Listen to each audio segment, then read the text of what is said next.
Usual accusations of Islamophobia. To the contrary, I am advocating reforms that I believe will help religious leaders in our Islamic community keep the wolves from their flock. The doomsday clock has been moved forward by 4 seconds. Scientists believe humanity has never faced a greater threat of a world-ending catastrophe. They're pointing to the proliferation of nuclear weapons, climate change and AI. America's National Transportation Safety Board says systemic issues across multiple organisations led to a deadly mid-air collision near Washington, D.C. last year. 67 people died when an American Airlines jet and an Army Black Hawk helicopter slammed into each other in January. A year on, Safety Board Chairwoman Jennifer Homendy says no single person is to blame for the incident. Human error in complex systems like our modern aviation system and the national airspace system isn't a cause, it's a consequence.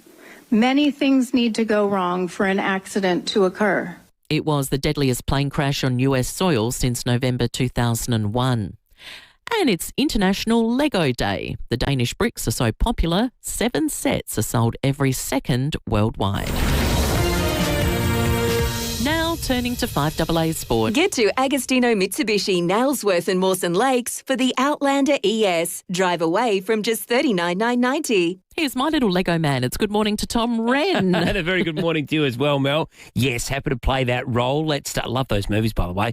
Let's start with some tennis. Aussie Alex de Minaur's nightmare run against the world's top 10 has continued at the Australian Open. Craig Gabriel reports. Carlos Alcaraz has defeated Alex de Minaur to reach the semis, and it's a loss that's likely to sting de Minaur for some time. He was looking good coming into this match, and there was a level of confidence, but losing a very close first set deflated de Minaur, and at the same time, Alcaraz could smell blood as he won 7-5, 6-2, 6-1. He'll play Alexander Zverev. Elena Svitolina overwhelmed Coco Gauff 6-1, 6-2 in 59 minutes, and Gauff ended the playing days of one racket. Svitolina plays Arina Sabalenka in the semis. Well, a shock with Port Adelaide announcing coach Lauren Arnell has stepped down as the coach. Arnell has said the decision was made so she could spend more time with her family.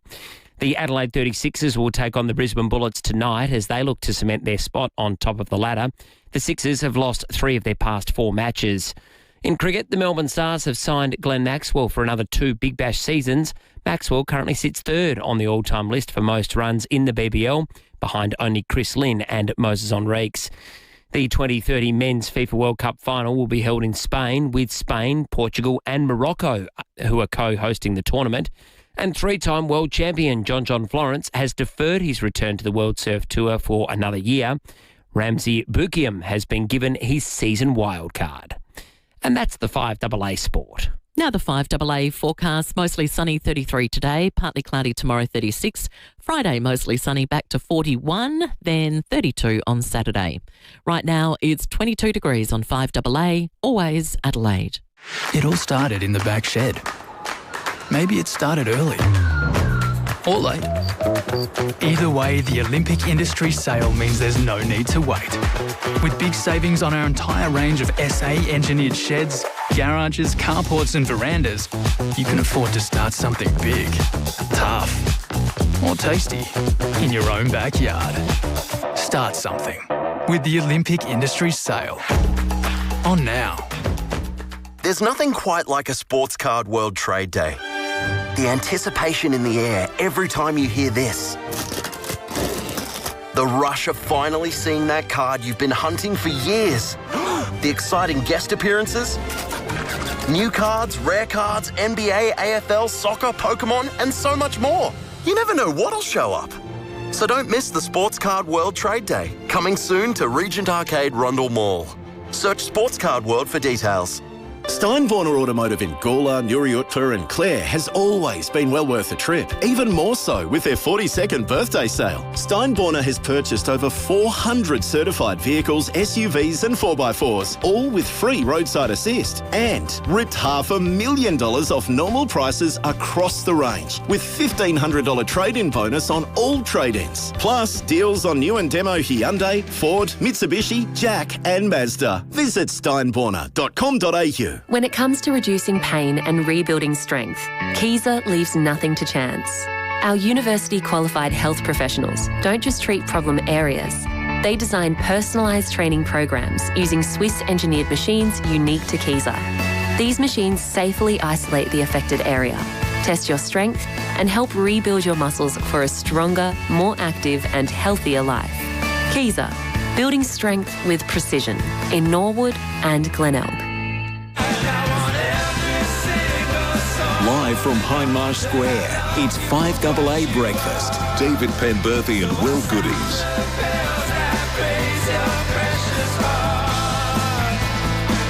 6:08, good morning to you and welcome to Wednesday on 5AA Breakfast. You've just heard the headline. The temperature has a 2 in front of it. In fact, it very nearly has a 1 in front of it. 21.8 degrees outside in the city at the moment. It's nearly 15 full degrees cooler than it was at this time yesterday. It is safe to open your doors and blinds on this Wednesday, the 28th of January. Over the course of the morning, lots to talk about. We're going to be chatting with a South Australian expat who has called Minneapolis home for the last 6 years. And I imagine that experience has been markedly different over the course of the last 2 or 3 weeks. Before 7 o'clock today, imagine running Adelaide's own ice manufacturing business. This must be the busiest time you've ever had in your history. The owner of Victor Harbour Ice is going to join us before 7 o'clock to talk about how they managed to navigate the weekend and keep up with demand. Similar questions for the Berry Hotel. The Berry Hotel, where Berry reached 49.6 degrees yesterday. Pretty good day to slake your thirst at the Berry pub. And there's a really concerning and sad warning, I think, out today from the AFP with regard to something families love doing at this time of year with kids returning to school or going to school for the very first time. The sharing of pictures of children online. The Australian Federal Police are warning that there are the lowest form of creep out there for whom this is sort of like Predator Christmas, where they wait to seize on these pictures to do God knows what with them. So we're talking about that over the course of the morning as well. David Penberthy, good morning to you. Good morning, Will. Good morning, listeners. Here, I've got to say that just doesn't even bear considering, particularly this early time of day. But particular type of creep. That's the correct term for it, isn't it? Yeah, it is. It's concerning. So we'll talk with the. It's one of the things that should be the nicer side of social media. Yeah. Is in this closed environment, with your family and friends, you can share those sorts of photos. But I guess it's a bit of a wake up call about what your privacy settings are. Well, the other thing too that's interesting about it's not just about misuse of the photo insofar as AI or stealing it effectively. It's also, and I found this intriguing, the sophisticated methods that exist now, the tools that are available to determine things like, well, where do you live? What school do they go to? Yeah, well, correct. I mean, some of that's obvious. There's a logo on a school uniform, but now there are street signs, front doors. What's that park in the background? It's really easy for all that to be determined now. Yeah. Stuff that no one would have thought of as identifiers before. So we'll get into that. You don't need to be Einstein to work it out. I mean, it's not. Have you ever played that game GeoGuessr? Yeah, GeoGuessr is great. It's an amazingly good game. You'd be good at it because you could pick from the plants, I reckon. Oh, I stuffed up the other day. I was playing it with my son, and there was an opuntia, which is a prickly pear cactus, a big opuntia, the ones that grow wild in rural Australia. They're obviously originally from Mexico, and it was for those who don't know, GeoGuessr gives you a still from Google Maps, and you've got to work out which country it is. So then you get the map of the entire world in your guess, and then it tells you how far you are from the location. Occasionally you can absolutely nail it, and it's the best feeling in the world if you go, that is like Granada, say, for example, where the Alhambra is.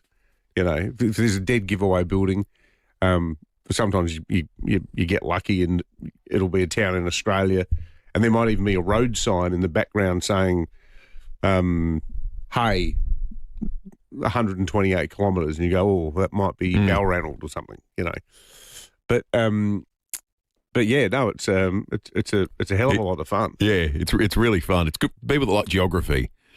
But often the clues, you get clues in your head, you go, because the cactus I mentioned, it was, I thought it was a town in Mexico, and it was actually a town in Portugal where the cactus obviously grows. I mean, there's plenty of plants that grow all over the world that hailed from somewhere else in the first instance. But 13 after 6, who of our listeners has ever owned gold?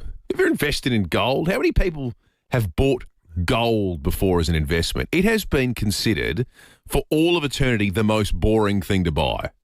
It's the kind of thing that's been bought because you want to have something safe somewhere that is always going to be dependable. It's never going to lose value.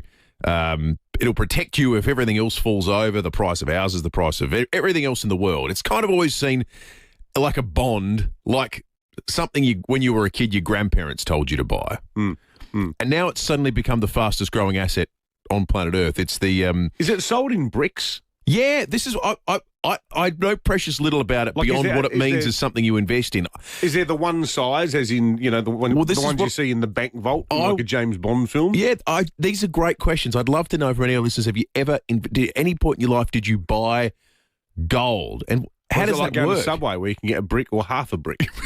A foot long. Yeah, a foot long or 6 inches? Yeah, that'll be $355,000. Yeah, it's $5,000 an ounce at the moment. Love to hear from anyone who's ever invested in it. We're going to be chatting with someone after just before 6:30 this morning. SA Gold Traders owner Lee Chapman's going to be on the program. It's suddenly very popular. It seems very old-fashioned, doesn't it? It is very old-fashioned. Yeah. But it's kind of doing at the moment what people thought Bitcoin would do when things get tough, but it's been gold. But given its history, I just wonder how many listeners we've ever had that have bought gold. Well, one of our listeners, John, texted in. He's saying that he bought an ounce of gold in 1978 for $86. Well, and right now it's worth, if he's still got it, $5,092 US. Actually, so it's worth, about $8,000 Australian then. How would that increase compare percentage-wise to housing over the period? Yeah, not great. Yeah.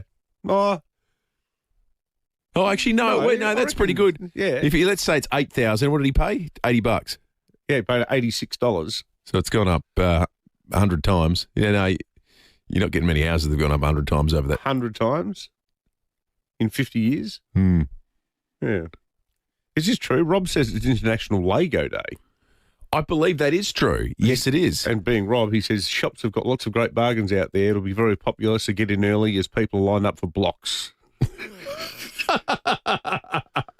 Lego. How good? You say you're a Lego guy, though, aren't you? Yeah. You say Lego. Yeah, like the rest of the world. That's un-South Australian of you. Yeah, well, that's just it. You know my confused heritage. I don't have any South Australian parents. No, of course. One's Sydney. Well, they're both from Sydney, aren't they? No, my dad's from Melbourne.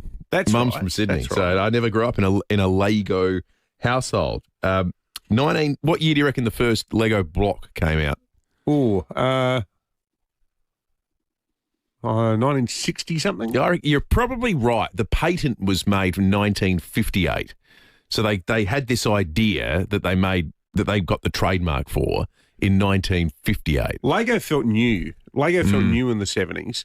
And prior to that, I can remember as a kid, and I never really got into it, much to my father's shame, but it was all Meccano. Like our older listeners, male listeners grew up playing with Meccano, not Lego. Yeah. But yeah, City... Meccano still exists, just didn't ever get... It's not popular anymore. That's right. John and Nan's called in. Morning to you, John. How are you, boys? Good, thank you, John.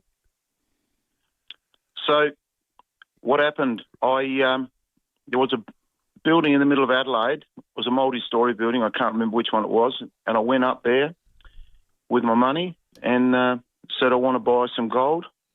And they come out with a little round ingot of an ounce. And it cost me $86. So where did you do with it, John? Well, I just kept it. Did you keep it in a safe? Where do you keep your gold ingot? No. I just kept it in my drawer. And then I actually bought a kilo of silver as well. And then I don't know how much longer later, I sold I went back down there, traded in the ounce and bought a 2.5 ounce ingot, which was nice. And that was a bit more rectangular. Okay. And then a few years after that, I was married and I bought a house and I wanted to put in a driveway, concrete driveway, because we were up in the hills. And it seemed like a good idea at the time. I sold my 2.5 ounce ingot of gold and basically swapped it for a concrete driveway.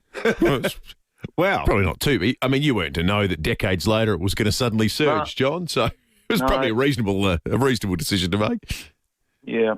But I sold the kilo of silver as well. I didn't do as well out of that. How do you go about selling them? Do you sell them back to traders, or? I just went back to the building, wherever. I can't even remember where it was. Yeah, right. Wow, what an interesting experience. It was good. It was a nifty. It was like a little pillow. It wasn't like a coin. It wasn't harsh rectangular. It was rounded, and it had a little stamp in the middle of it saying it was from the Perth Mint. Wow, that's extraordinary. So it's a disc, and then something more like a bar. John, thank you for that. You answered some of our questions about investing in gold. Perhaps the place you went to was the original version of what is today SA Gold Traders, who we'll be speaking to very, very shortly about buying gold. If any of our listeners that have, we'd love to hear from you.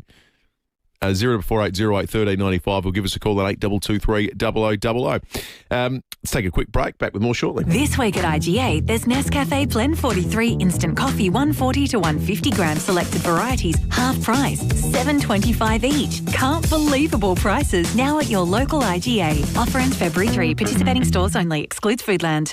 Mark Boris is the mentor who keeps choosing stories over spreadsheets and keeps feeding those big ideas. So keep good company with the Mentor podcast. A lot can change in 18 months. The shows you binge watching. Your favourite team's fortunes. Maybe even finishing that DIY project. But with Sterling Homes 18-month fixed price contracts, one thing won't change. The price. So you can rest easy. Knowing that when you're finally ready to build, there won't be any surprises. Except the luxury upgrades, included at no extra cost. Your price, your peace of mind. Guaranteed for 18 months with Sterling Homes. T's and C's apply. Now, it's fair to say that we've all got clutter at home and in the workplace. Thankfully, clutter and mess is no match for Sharman Shelving. Imagine a space where everything has its place and it's easy to access. Well, Sharman Shelving just makes life so much easier. Bill, George or Christine will come to your home, your office, workshop or shed to measure up, then design, deliver and assemble the perfect storage solution in a great range of colours to suit any decor. Everyone needs a little Sharman in their life. Call into 412 North East Road, Windsor Gardens, and take a look. In fact, their showroom and office is now next door in the big white building, so make sure you enter via Albert Street. You can jump online as well at sharmanshelving.com.au or take a look on Facebook. It's 11 o'clock, Saturday night. The power's out in your street. No lights, just quiet. Then you hear it. The dull thud of music coming from number 8. You draw closer, wondering, how? The door opens. You're invited in. With Solar Power Direct home battery storage, life goes on. Even when the power's out. solarpowerdirect.com.au. Here at FIVEAA, we're all about supporting local. The Excelsior Hotel. Live music in the front bar Friday night to Sunday night. The Excelsior, Coghlan Street, Brompton. Feels like coming home, but better. Trafalgar's big tour sale is on now with Phil Hoffman Travel. Save up to 15% on 2026 tours, including the Britain and Ireland Grandeur Tour, a 20-day journey from London return from $9,365 per person, twin share. Explore iconic capitals, ancient castles and breathtaking coastlines throughout England, Scotland, Wales and Ireland. Phil Hoffman Travel voted Australia's most outstanding travel agency in 2025. 13-time winner. Visit pht.com.au. FIVEAA Breakfast is streaming live right now. To watch, simply head to FIVEAA on Facebook or YouTube. David Penberthy and Will Goodings, FIVEAA Breakfast. 22 minutes after 6. Gold's in the headlines because of a surge beyond US $5,000 an ounce. It's an all-time high price for a commodity that typically just chugs along and is something that's safe and dependable and doesn't see this sort of volatility. But at the moment, people are screaming for it. We're asking listeners, have you ever bought gold before? Chris in Nova Gardens, good morning. Good morning, legends. How are you? Good, mate. Thanks, Chris. Yeah, I was travelling through Dubai and the wife wanted some earrings. So I reluctantly went to the gold souk and, it's just door after door after door, little shops, and I was adamant I was going to get ripped off. But I ended up spending about, it was $800 on some gold earrings, some diamonds, and when I got back, I said to the wife, can you just go get it valued? And and whatever. This is about 2007, and it was valued a bit over 3,000. Wow. well, someone was ripped off, Chris, but it wasn't you. Yeah, very surprised. That's amazing.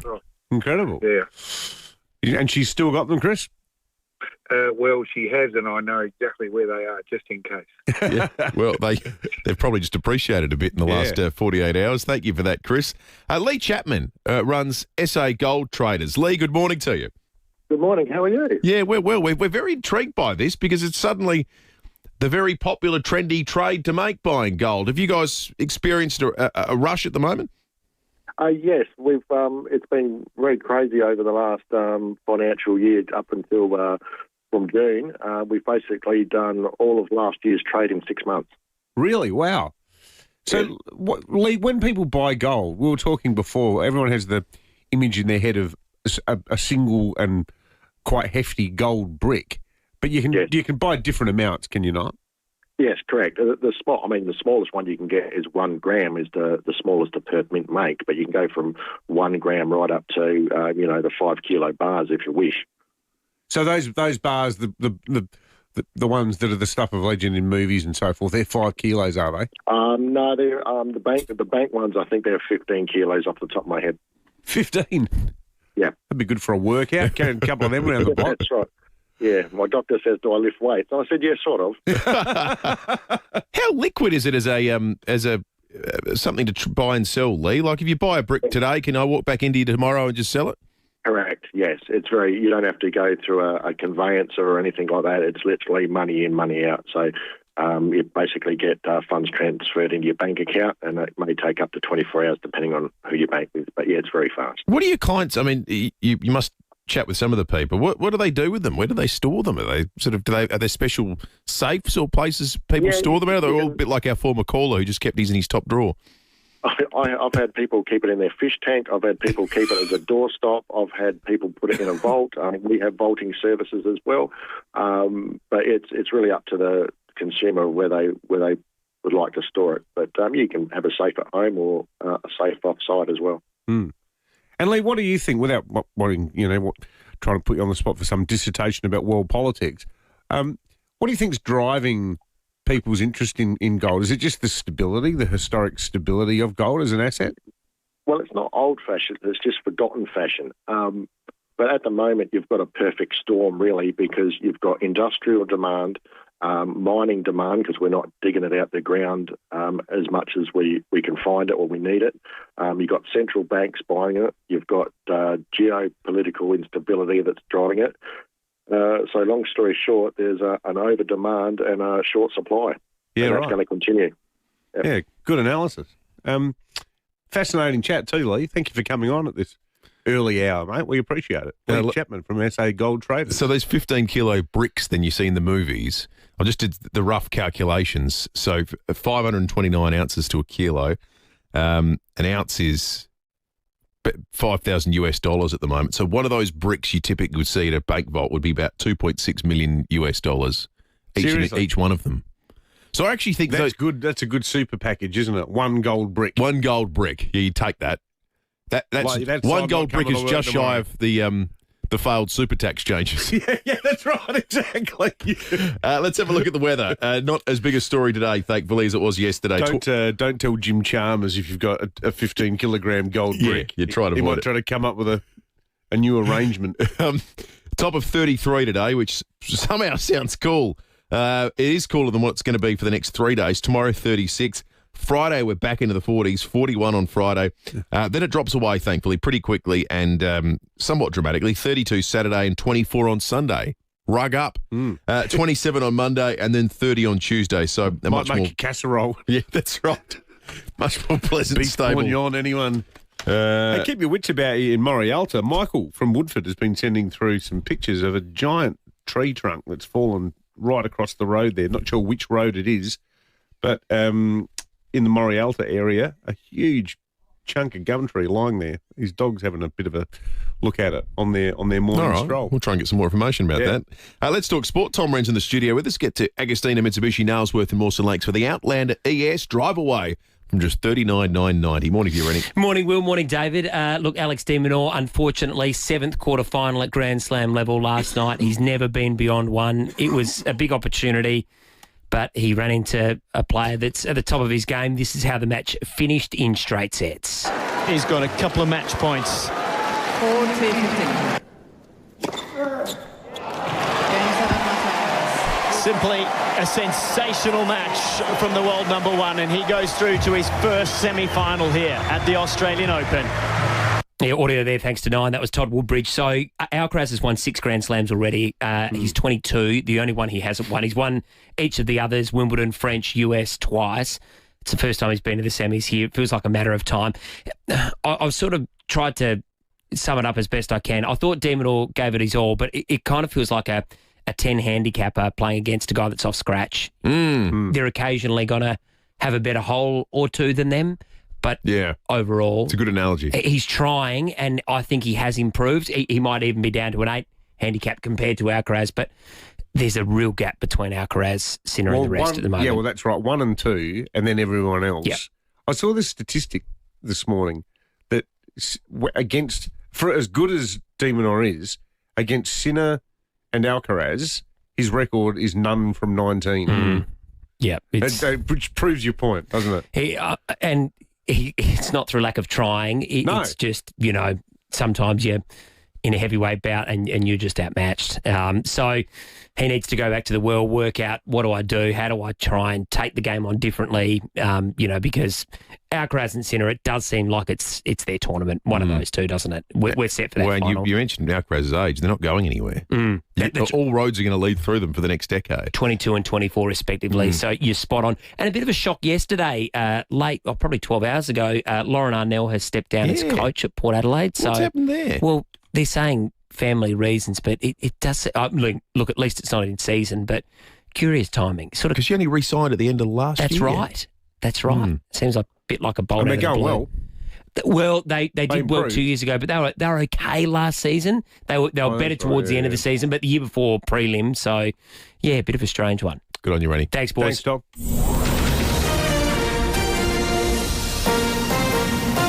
This is 5AA News. Always Adelaide.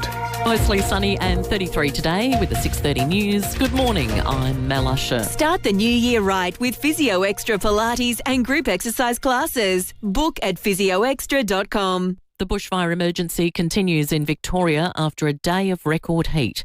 There are fears several properties have been lost and tens of thousands of households are without power. CFA Chief Officer Jason Heffernan says crews are battling several out-of-control blazes in extremely difficult conditions. The area of primary concern for us today will be that Walwa fire in the north of the state. Then we'll focus on the south of the state, particularly the Carlisle River fire, which broke its containment yesterday. We saw a new fire at Larralee, which is on the Camperdown-Lismore Road, and we're getting early reports of some structural loss as a result of that fire as well. Indonesia AirAsia is upping the frequency of flights between Adelaide and Bali. From March 22nd, it will become a daily service. It will also give travellers to the region a one-stop connection through Denpasar. Bank transaction records and customer data are being used to track down suspected pedophiles. The Financial Crime Watchdog has worked with 8 banks to identify suspected purchasers of child abuse material. Austrac says it identified multiple suspicious payments and referred 10 suspects to the AFP. Outrage in Italy after the United States revealed it will send immigration and customs enforcement agents to the Winter Olympics. Officials say ICE agents will serve a security role at the Games, assisting diplomatic details, and are not required to run immigration enforcement. Lawmakers are urging Italy's Prime Minister to block the agents' presence after 2 fatal shootings. Milan Mayor Giuseppe Sala opposes the plan. It's a police force that acts in complete illegality. And apart from the fact that they kill, illegality means they also enter houses of citizens without any warrant. They sign their own warrants. The King and Queen have held a reception at Buckingham Palace for survivors of the Holocaust. Europe correspondent Josh Bavis reports. King Charles and Queen Camilla spent this morning meeting with survivors now aged in their 90s who were liberated from various concentration camps during the Holocaust when they were children. The reception for the survivors and their families was to mark Holocaust Memorial Day, this year being 81 years since the liberation of Auschwitz-Birkenau. Last year, King Charles became the first British monarch to visit the site, which he labelled a deeply personal pilgrimage. More recognition for Rose Byrne and Jacob Elordi. The Australians have been nominated for BAFTAs. Byrne for Best Actress and Elordi for Best Supporting Actor. The awards will be handed out in London next month. And the Dirty Dancing sequel is officially happening. Jennifer Grey will be back as Baby, with the cameras set to roll later this year. Now turning to 5AA Sport. Get to Agostino Mitsubishi, Nailsworth and Mawson Lakes for the Outlander ES. Drive away from just $39,990. Here's Tom Wren. Thank you, Mel. We could have the time of our life if we went and saw that, couldn't we? Boom, boom. Let's start with some tennis. Alex de Minaur has made a quarterfinals exit from the Australian Open for a second year in a row. The Aussie sixth seed went down to world number one Carlos Alcaraz in straight sets.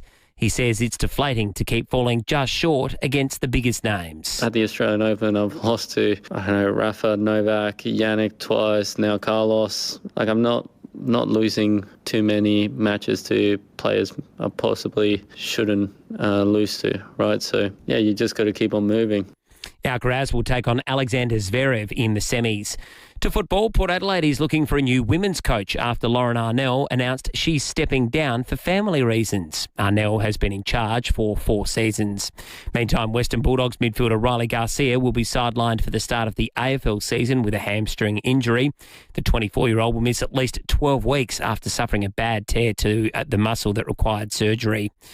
Well, the Big Bash remains on track to go down the path of privatisation, but there's no detail surrounding any safeguards on if existing franchise names will be changed. The English Cricket Board has copped backlash after selling franchises in the 100, which were then renamed replicating Indian Premier League clubs. Big Bash General Manager Ben Dobson telling Wide World of Sports, Cricket Australia hasn't worked through that level of detail. We're not quite at that stage yet. If we get there, still plenty of work to be done, wrapping up this season and continuing the consultation. We'll wait and see. That is the 5AA Sport. Now the 5AA forecast, mostly sunny for your Wednesday, 33, partly cloudy tomorrow, 36. Friday, mostly sunny, 41 and 32 on Saturday. Right now, it's 22 degrees on 5AA, always Adelaide. Hi, Brett Ibbott here for Mawson Lakes Mazda. Everyone here is back on deck and ready to do deals on a huge range of 2025 plate Mazdas. Stop dreaming and kick off the year in a shiny new Mazda. All models and colours are available and they're ready to roll with immediate delivery. No gimmicks, only the best customer support for you and your shiny new Mazda. Mawson Lakes Mazda, Salisbury Highway, just a short drive from the city. Shopping for student devices? See the experts at Harvey Norman for hot deals on laptops, tablets, headphones, mobiles and more. Get an amazing deal on Acer Aspire 14 AI Copilot Plus PC, now $798. Save $210 on Lenovo IdeaPad Flex 2-in-1 laptop, now $888. And HP 14-inch laptop with huge 24GB RAM, now $998. Best brands, best range. There's more in store and online. Now at Harvey Norman. Experts in student devices. Go! For more than 20 years, Naomi Will Real Estate has built a business almost entirely on referrals. That's clients who come back and clients who recommend. And that's because Naomi Will offers something increasingly rare in real estate, an honest, personalised service shaped by experience, not franchise rules. These virtues are reflected in her 2025 Award for Excellence in Community Service by the Real Estate Institute of South Australia. As an independent agency, Naomi Will Real Estate has the flexibility to work where clients need her across Adelaide and regional South Australia while keeping overheads low and value high for vendors and landlords. Add modern technology, current market insight and a clear understanding of how property selling has evolved and you get real estate done properly. Naomi Will Real Estate. Experience, independence and results you can trust. At Coles, it's your last chance to shop, scan, win, in-store and online. Simply spend $20 and scan or link your Flybuys for your chance to win money off your shop. Ends Feb 3, must be 18 years plus, limits, exclusions and T's and C's apply. SA permit T25/1893. When it comes to reducing pain and rebuilding strength, Kiza leaves nothing to chance. Our university-qualified health professionals don't just treat problem areas. They design personalised training programs using Swiss-engineered machines unique to FIVEAA. These machines safely isolate the affected area, test your strength, and help rebuild your muscles for a stronger, more active and healthier life. FIVEAA, building strength with precision in Norwood and Glenelg. 5AA Breakfast. David Penberthy and Will Goodings. 22 to 7, police and weather this half hour. Little bit of a sneak peek at the weather. We're not done with 40-degree days. Thankfully, some relief today, but there is another one in our near future. The Weather Bureau have all the information for us very, very shortly. Then after 7 o'clock this morning, we're off to Berry. We're going to chat with the hotel manager at the Berry pub, where it was 49.6 degrees yesterday. 49.6 degrees. And then a little bit later in the morning, we're going to get an update on the algal bloom. The Environment Minister, Lucy Hood, is going to join us. We've a lot of people using the beach over this long weekend. We've navigated a fair chunk of summer now. What is the state of play? What to the suggestion that it's spreading into coastline in SA where we haven't seen it before? We'll get into all of that with Lucy Hood after 7:30. Wanted to get a sense of what life is like on the ground in Minneapolis at the moment. The eyes of the world have been on there following the tragic shooting death of Alex Pretty, an intensive care nurse who got into an altercation with an ICE officer, ICE being the arm of the US government that's charged with finding illegal immigrants. Customs, excise, correct? Enforcement or excise? It's immigration, customs are the first two. Yeah. But everyone's been watching what's been happening in Minneapolis. The protests on the street have been massive. It's coming at a time where the weather, frankly, couldn't be more different to what we're having here in South Australia. And we've managed to track down Shane Hale, a former resident of FIVEAA here in South Australia who has lived in Minneapolis for the last 6 years. Shane, good morning to you. G'day, how's it going? Yeah, we're good, thank you, Shane. Geez, Minneapolis, it's been in the news often for all the wrong reasons back home here in Australia. Justine Diamond, the Australian woman who was shot dead by police, then George Floyd. Yep.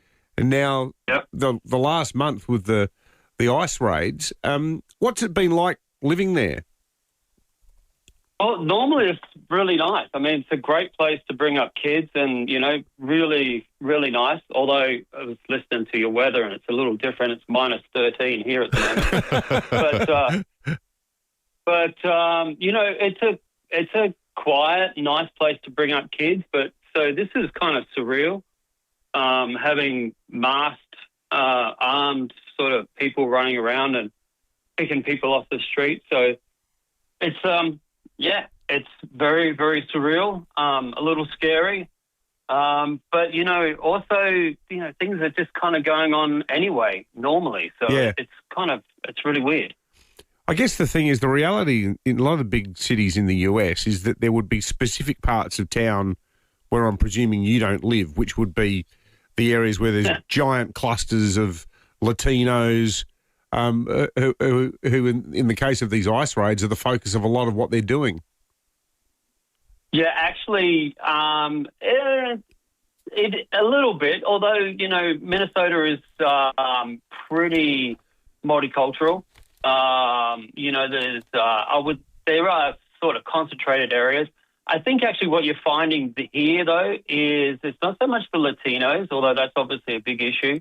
The ICE agents are really going after the Somalis. Yeah, right. We have one of the biggest Somali populations in the country. And, they've picked up on that. And, they're basically... The strange thing is, they say that we're going for the worst of the worst, but there's so many stories of the people just walking down the street and an ICE agent drives up and starts asking them questions, and next thing you know, they're in the back of the van. But we had a situation in my suburb. I live in a upper middle class area, kind of in the outer suburbs. And we had a 17-year-old get picked up at the bus station while he was on the way to school, and that was in our suburb. So it's touching everyone, It's not like it's just concentrated in certain areas. Obviously, it is concentrated in some areas because, they go where they think the targets are, but it's all over the city, and it's just crazy. It's absolutely nuts. The politics of it are obviously so intense in the US. As an Aussie coming from a more historically laid-back country like ours, is it something where you have to sort of bite your tongue sometimes, or just rather keep your opinions to yourself, regardless of what your opinions are? Do you have to sort of be a little bit sort of tiptoe around things to avoid conflict with workmates or even family and friends? I would have said that about 3 or 4 years ago. I probably would have said that. During Trump's first term, there was like if politics started coming up, you'd kind of avoid it. But now there's such a polarization. You're either a Trumper or you're anti-Trump. There's no real in between anymore. Especially with the situation we've got happening in Minneapolis at the moment, politics is on the front of everyone's mind, Yeah. I run a company here, and I've had to have morning meetings and talk about, what are we going to do if ICE comes to the door, and, what are we going to do? We had one of our guys, he had to leave early because he lives closer to where some of the more heavier action is. And they let off a tear gas canister right out in the front of the daycare for his young daughter. And so he had to leave work early to go pick up his daughter because they closed the daycare center because of the gases. So, it's affecting work, it's affecting everything, and it's really surreal. Hey, Shane, as an Australian living over there, obviously you're not, as you detailed, you're not the subject of a lot of these ICE raids, but, I mean, do you have to carry paperwork on you? What have you got stopped and questioned about why you're there? Yeah, I do now. I'm a green card holder, so I'm a permanent resident. But, prior to all this, I would just have my driver's license and, I'd be fine. But I've put my green card back in my wallet. And so it's ready there if I need it, and my passport's in my computer bag so that, it's there if I need it. But I think it's pretty obvious I'm not the demographic they're going for. So, and that's the sad thing is it's like I got one of the other guys here that works for me. He's got a father-in-law that hasn't left the house for 3 weeks because he's been here for 30 years, comes from Mexico, been here for 30 years as a citizen, but he's just too scared to go out because he doesn't want to get picked up. And you hear stories of people like having paperwork or, having like things on their phone to show that they're a citizen or a permanent resident, but they're just not looking. They're trying to cause trouble. And it's that's all they're trying to do is they're trying to create trouble and get a response. And that's one of the things I've got to be really proud of is the way that Minnesotans have responded. I don't know if you guys saw the march here. There was like 50,000 people that marched on a Friday last week, the day before the shooting. And, you might think, 50,000, it's a pretty good march. Well, it was minus 20 degrees. And so to get 50,000 people out marching and protesting at minus 20 degrees, that tells you a lot about the feelings here. And I kind of thought that was going to be a bit of a turnaround. But then, of course, very next day, Alex got shot, and it was like that was just a real shock to everyone, especially seeing the video and then hearing what the official response was being just so out of step.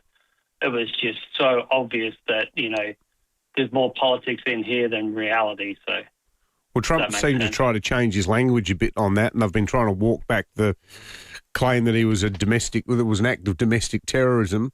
They're running away from that statement in the last 48 hours, and I think probably because they realise public opinion is not supporting that line. So Yeah, and I think, though, when you look at it, though, if something happens, some police shoot people, unfortunately, too often, but, it happens. But the first thing you see is, like, we're going to investigate it. We're not going to assume anything. And yet these guys are going out there straight away saying that they're domestic terrorists. And so you can tell that there's no real thought going on here. It's just, let's cause as much mayhem as we can so we can, really so that we can disrupt the midterm elections, I think. I mean, that's my opinion, but this seems to be the track that they're going on. Well, Shane, is it interesting and fascinating getting a first-hand account from a South Aussie who's just living there, drawing your own conclusions about what is going on based on your 6 years of living and working in Minneapolis. And let's hope we don't have any Donald Trump press conferences saying we've got to crack down on illegals from FIVEAA. And that these gangs of South Australians are disrupting our way of life. But I got to tell you, mate, I think that's a pretty limited audience. That's right. I used to say there was 3 guys from FIVEAA in the US, but now I think there's 2 because one of them went back. I think I'll be safe there. No worries, Shane. Well, good talking to you, mate. Shane Hale, former SA resident living in Minneapolis. A lot of feedback to that piece. There's one here from saying, morning, boys, it's pretty simple. If you're not an illegal immigrant, you've got nothing to worry about. The problem is there are multiple cases of people who are actually American citizens have been dragged away. Like, there's been dozens and dozens of examples of them being so heavy-handed. I do agree, though, with some of our commenters who are talking about the protester being pretty stupid, rocking up there, filming the ICE agents whilst having a loaded gun on him.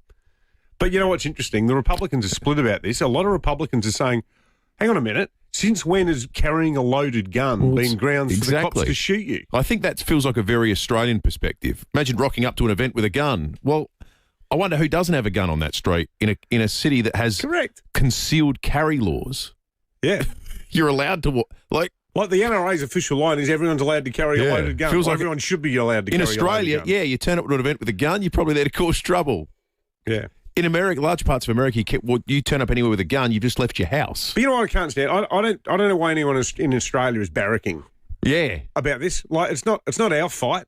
And let's not make it our fight. Let's observe it and let's talk to someone like Shane. And Shane, obviously, the Minneapolis people have got a pretty anti-Trump take on it because they're living through it. Maybe they've been brainwashed by their Democrat overlords, who knows? But the idea that we're barracking, can't we just observe and discuss? Like, that's what we should be doing. Yeah, well, no. The answer is no. Politics is just, I don't know, I think it's a COVID symptom that hasn't been fully diagnosed and explored yet. It's like people's brains. COVID. Yeah, I think it is. Long ideology. All right, let's check it with the Weather Bureau. Chris Kent is on deck on this Wednesday morning. Chris, thankfully, a bit of relief in the air. Yeah, definitely, guys. Much more pleasant night last night than previous. We had a minimum of 21.7 degrees in Adelaide. Still a little bit above average, so still not real cold, but much more pleasant than the 34 we had previous night. So up in the hills, Mount Lofty had 15.9 as a minimum. So much better sleeping weather. We've seen a bit of moisture increase as well across Adelaide as the change has moved through. Maximum today, mostly sunny, 33 degrees in the city, 36 in the Elizabeth, 32 down at Glenelg, and 30 at Noarlunga, 28 up in the Mount Barker. So looking at some a bit of a brief reprieve from the heat, but we are seeing that heat returning by Friday, maximum of 41 degrees forecast. For Friday before, a proper change comes through over the weekend, and we'll see temperatures sort of back into the high 20s, maybe the low 30s next week, guys. Good on you, Chris. Thank you. Let's head to SAPOL. Senior Constable Matt Brown's on the line. Matt, there was an assault at Elizabeth Downs yesterday afternoon. That's right, Will. The victim was walking along Coleman Road at Elizabeth Downs about 3:30 p.m. yesterday when he was approached by 2 males. The victim was struck with a wooden garden stake and sustained a laceration to his chin during the assault. The suspects left and were last seen walking back along Coleman Road. The victim, a 17-year-old boy, was taken to hospital by ambulance, so his injuries are not believed to be life-threatening, but police attended the scene and investigations are ongoing. And it appears the people involved are known to each other, so it was not a random incident, but anyone who may have witnessed it is asked to call Crime Stoppers on 1800 333 000. Matt, also there's been a truck rollover at Dublin. That's right, David. Police were called to the area about 1 o'clock this morning after a truck had rolled. No reports of any injuries or anything like that, but traffic restrictions are in place with the northbound carriageway down to one lane. So there should be delays there for the next few hours, so avoid the area if possible. And a couple of people have been arrested after a break-in at a bowls club, Matt. That's right. It's un-Australian, Will. Yeah. Back on the 19th of January, police were called to a bowls club in Jervois after reports of a break-in and the theft of various items from inside. Detectives from Murray Bridge CIB identified two suspects during the investigation, and on Monday, police arrested a 24-year-old man and a 25-year-old man, both from Murray Bridge, and a vehicle believed to be used during the offence was seized by police and has also been forensically analysed. A number of stolen items were recovered and returned to the Bowls Club so they can continue selling beer at 1973 prices. But both men have been charged with serious criminal trespass and theft, and they've been granted bail to appear in court at a later date. Great stuff, Matt. Good work by police there. I can't imagine knocking over a bowls club as a sort of...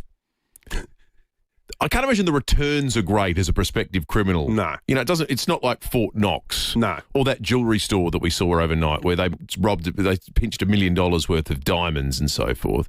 What are you pinching at a bowls club? Carrot sticks, some cheese squares, and about $19? Cabana.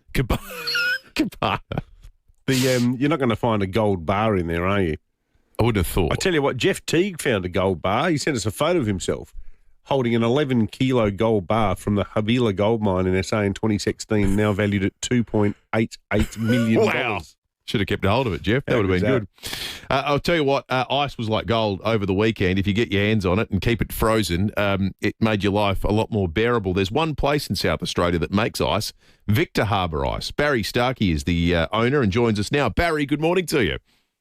Yeah, good morning, guys. Is this last weekend for you sort of like, you know, the last week of trading before Christmas at the central markets? No, not really, mate. We're a little bit thankful we've finally got some warm weather. We weren't that busy before Christmas. The weather wasn't in our favour at all. So we're trying to make up for it now.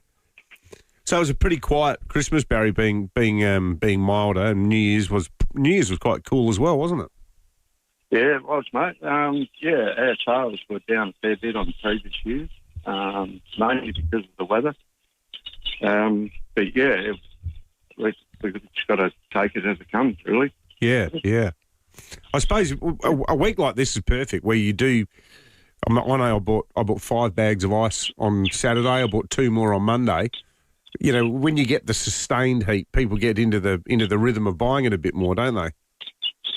Yeah, they sort of do. It's a little bit funny, mate. If it's too hot, people don't go out, so they don't buy ice.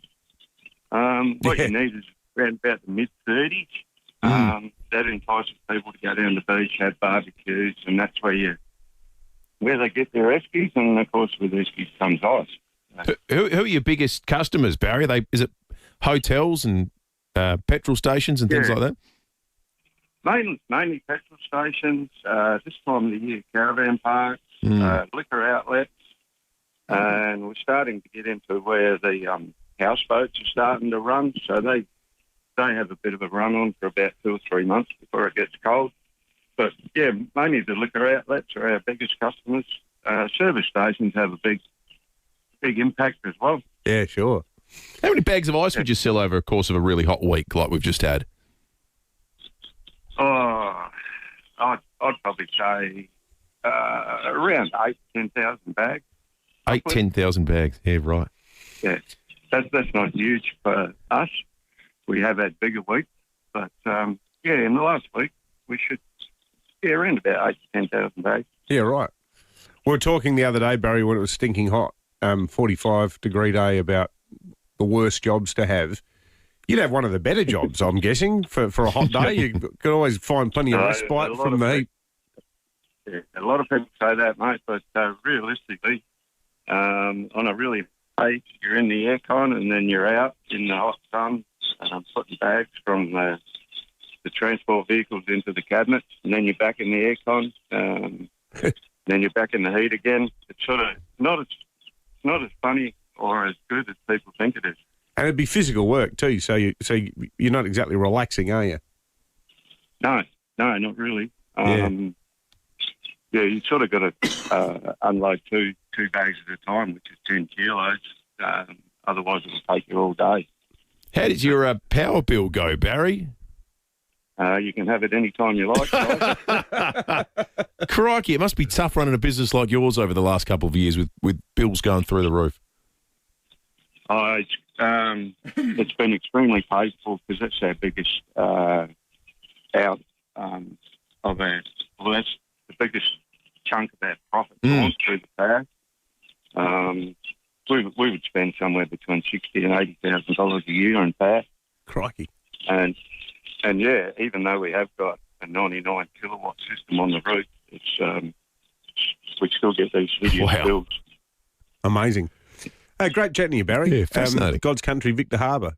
Barry Starkey, the ice factory owner down there in Victor. It's 6:55. In the 2025 CanStar Blue Awards, Automasters was rated Australia's top pick for most satisfied customers for a car servicing group. With Automasters AutoCam, you get a video report on your car with an itemised quote. That's credibility through transparency. So switch and save on brakes, aircon, logbook servicing, mechanical repairs and more. All with the flexibility of pay later options. Call 1300 Automasters, rated CanStar Blue's most satisfied customers. Well, isn't this ideal? Prime position on the deck, blue skies, smooth seas. How good are cruises? Make your cruise booking a breeze, and you could win a $5,000 REA travel voucher for your next holiday. Search REA Cruise today. Whoa, watch the wings. T's and C's, exclusions and eligibility criteria apply. Promoter is REA. To enter, book and pay a deposit on a new ocean or river cruise with REA Travel by 28 February 2026. Full T's and C's available from travel.rea.com.au. Hey, it's Lauren here from Adelaide. Wouldn't you love a reward just for shopping at your local Star Discount Chemist? Become a Superstar Rewards member to earn points, receive birthday vouchers and more. Star Discount Chemist. How can we help? Earn and redeem points on eligible purchases. Visit website for full terms and conditions. Paint professionals. You know the name and you know what to expect. Nothing but a professional finish and professional service. But did you know that Marty and his team are also the go-to professionals when it comes to rejuvenating your pool? If your concrete or fiberglass pool has lost its beautiful blue, Paint Professionals can recoat your pool and bring it back to its former glory, like new again. Get the professional treatment. Brush with the best. Call Paint Professionals or visit paintprofessionals.com.au. 5AA Breakfast is streaming live right now. To watch, simply head to 5AA on Facebook or YouTube. Local news and information first.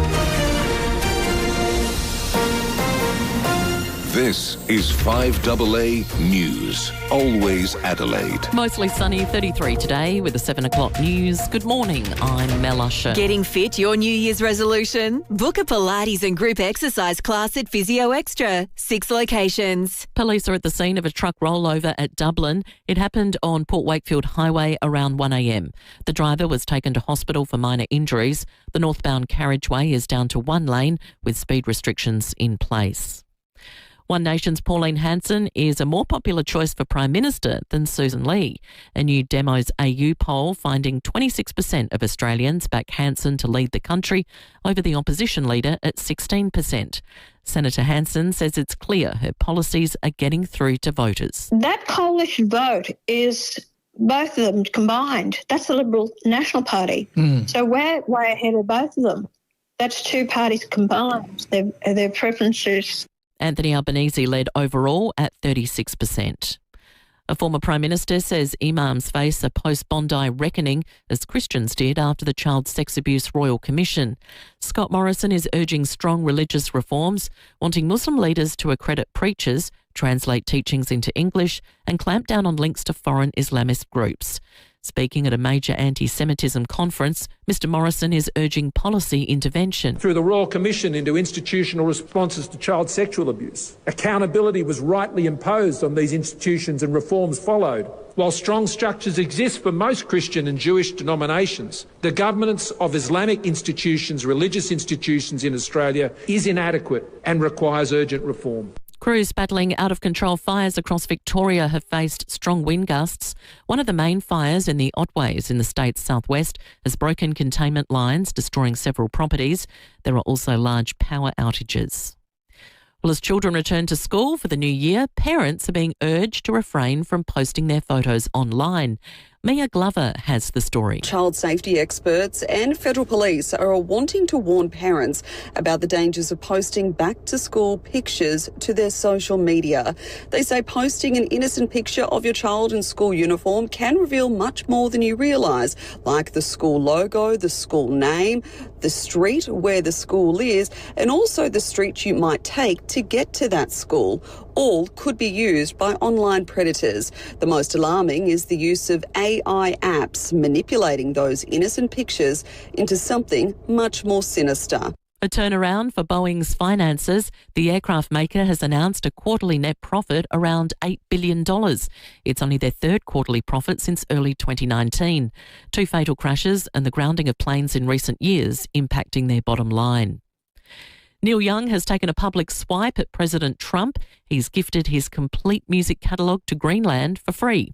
He's taken it off Amazon, saying his music will never be available on the site as long as it's owned by Jeff Bezos. The singer calling Bezos a billionaire backer of the president. Now turning to 5AA Sport. Get to Agostino Mitsubishi, Nailsworth and Mawson Lakes for the Outlander ES. Drive away from just $39,990. It's over to Tom Wren. Thank you, Mel. The last remaining Aussie, Alex de Minaur, is out of the Australian Open singles after he was beaten in straight sets by world number 1 Carlos Alcaraz last night. Alcaraz will now take on Alexander Zverev, who had a tougher time in a 4-set battle with Leonard Tien. An upset on the women's side with third seed Coco Gauff smashed in straight sets by Elena Svitolina, while Arina Sabalenka also advanced to the final 4 after dismantling Iva Jovic 6-3, 6-love. More quarterfinals are on today with Elena Rybakina taking on Iga Swiatek.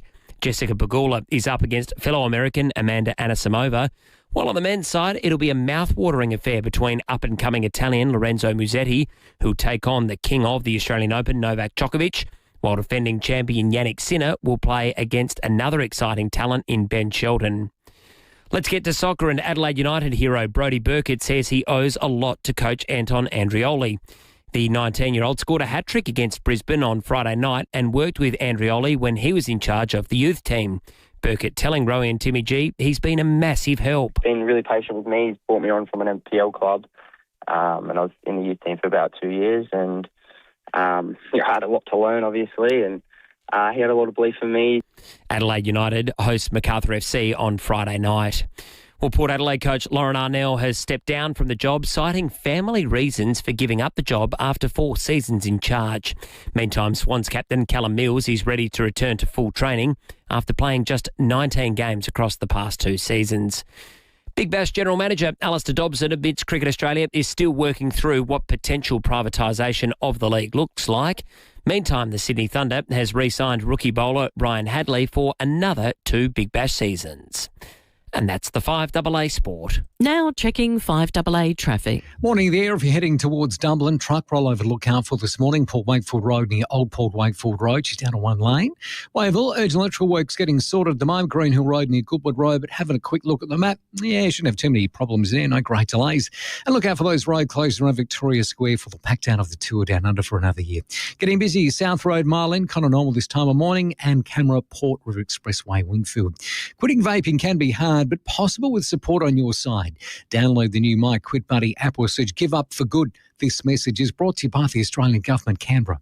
Adelaide's most accurate traffic on 5AA. The 5AA forecast, mostly sunny today, heading for a top of 33. Partly cloudy tomorrow, 36. Back to 41 and mostly sunny on Friday, cooling down to 32 on Saturday. Right now it is 22 degrees on 5AA, always Adelaide. In the 2025 CanStar Blue Awards, Automasters was rated Australia's top pick for most satisfied customers for a car servicing group. So switch and save on air conditioning service and regas. Call 1300 Automasters, rated CanStar Blue's most satisfied customers. Setting the agenda for South Australia. This is 5AA, always Adelaide. David Penberthy and Will Goodings, 5AA Breakfast.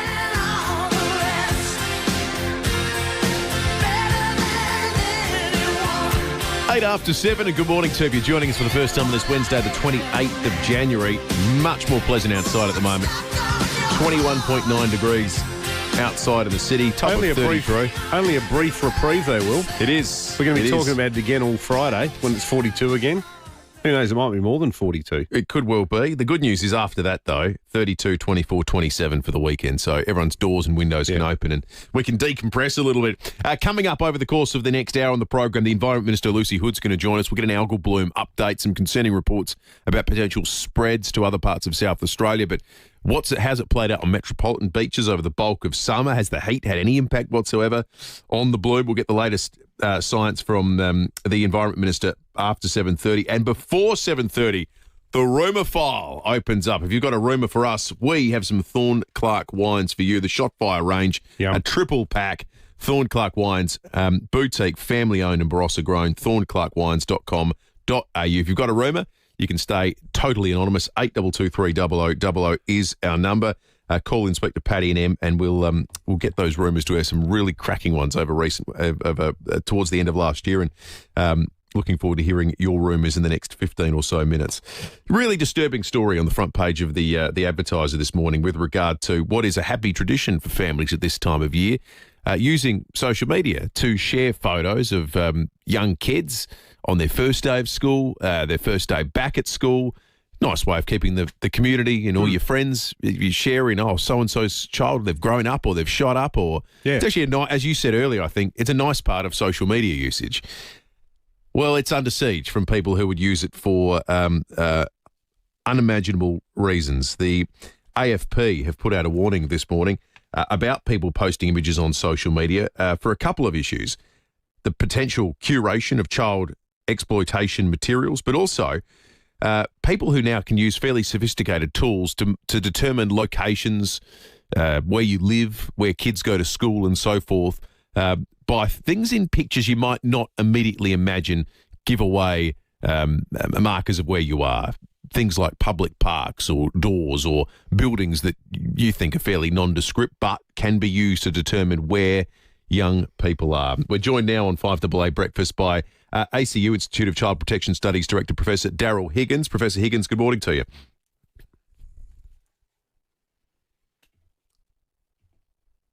Professor Higgins, good morning.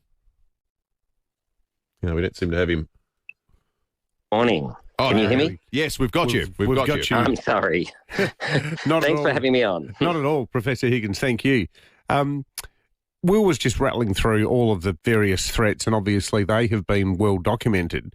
What is the best way to avoid it?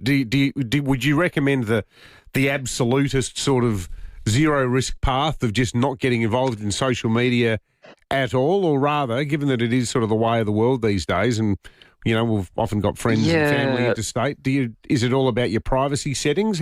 What would you advise?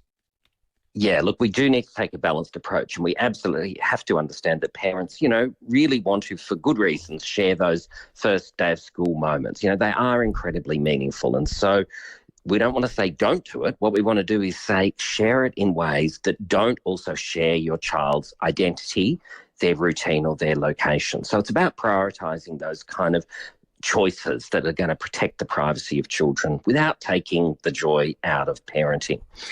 And so there's some really kind of clear and simple ones, avoid using full names when you're tagging, someone, avoid posting real time, because that can share location data, or if you are going to, make sure you've turned it off, particularly when you're sharing that image electronically.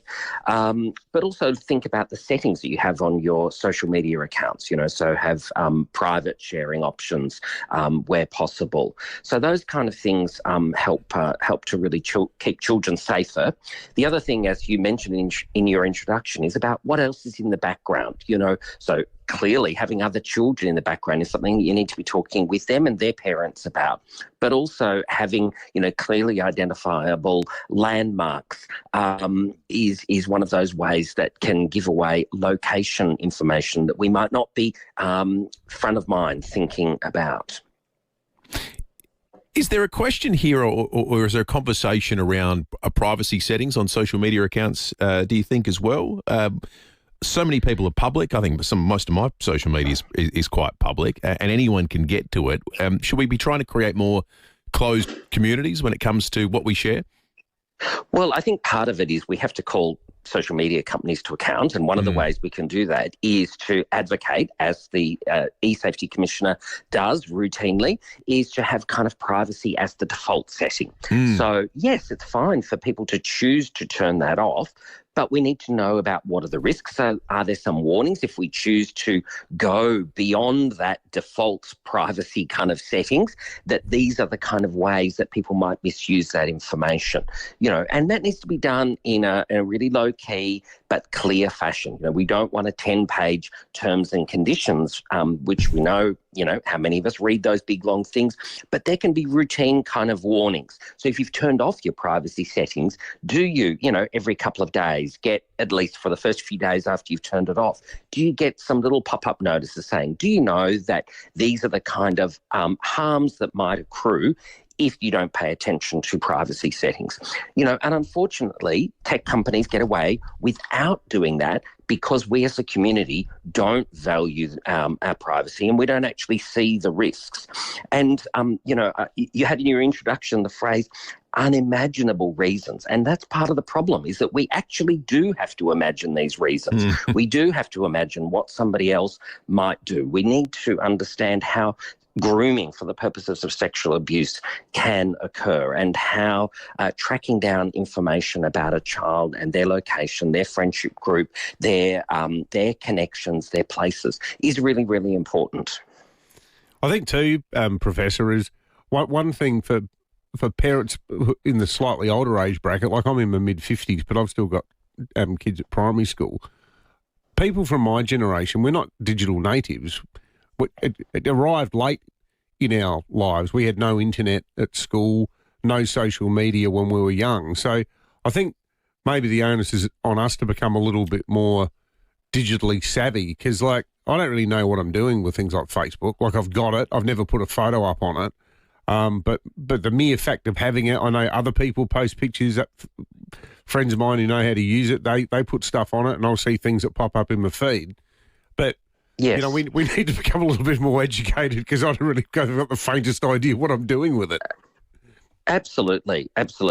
Just as we also need to, as parents and grandparents, I'm an older generation as well. We need to be thinking about child sexual abuse prevention and what is our role, and digital tools that can either help us or place us at our children and loved ones at greater risk, needs to be part of that education. And so I think schools can play a role, because that's where many of us congregate. That's where we have contact. It can be a good source of education. I mentioned before the Office of the E-Safety Commission. They have a fabulous website with some great resources.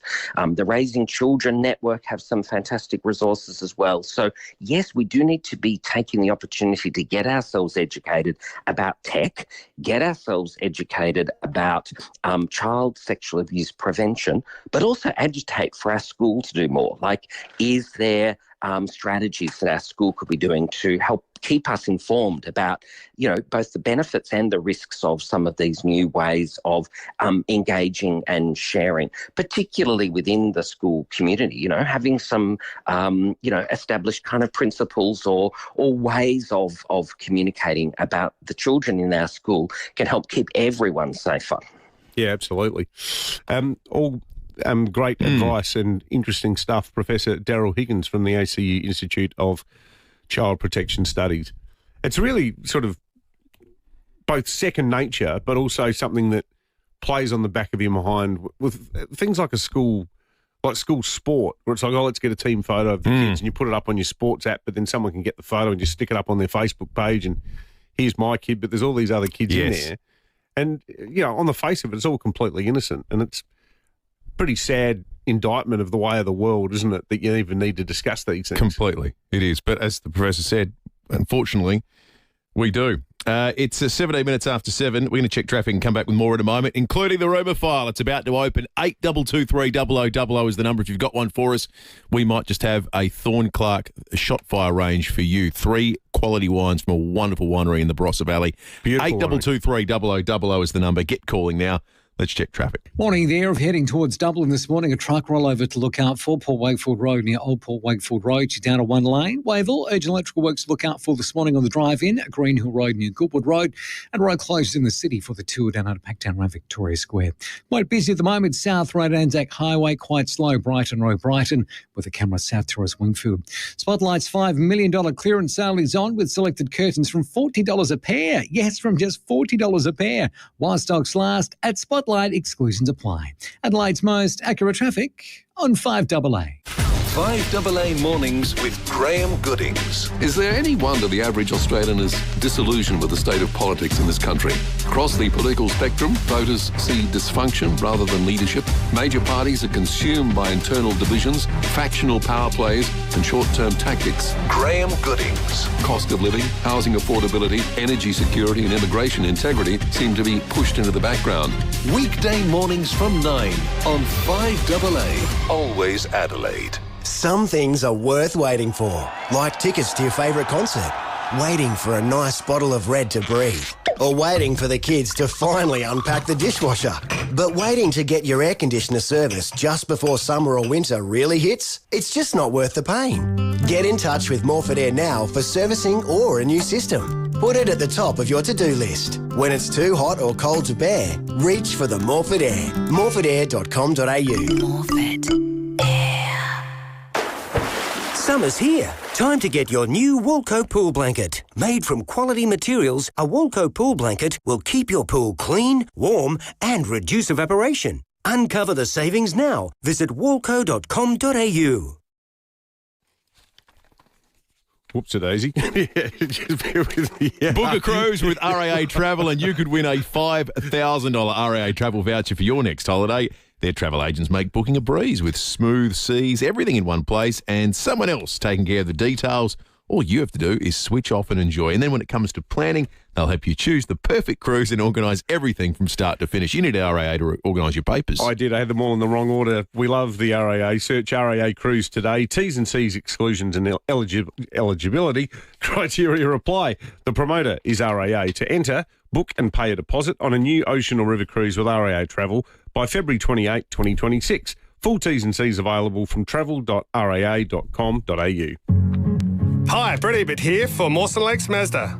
There's a lot to like about Mawson Lakes Mazda. They'll take care of you with next day servicing, complimentary loan car, vacuum and wash.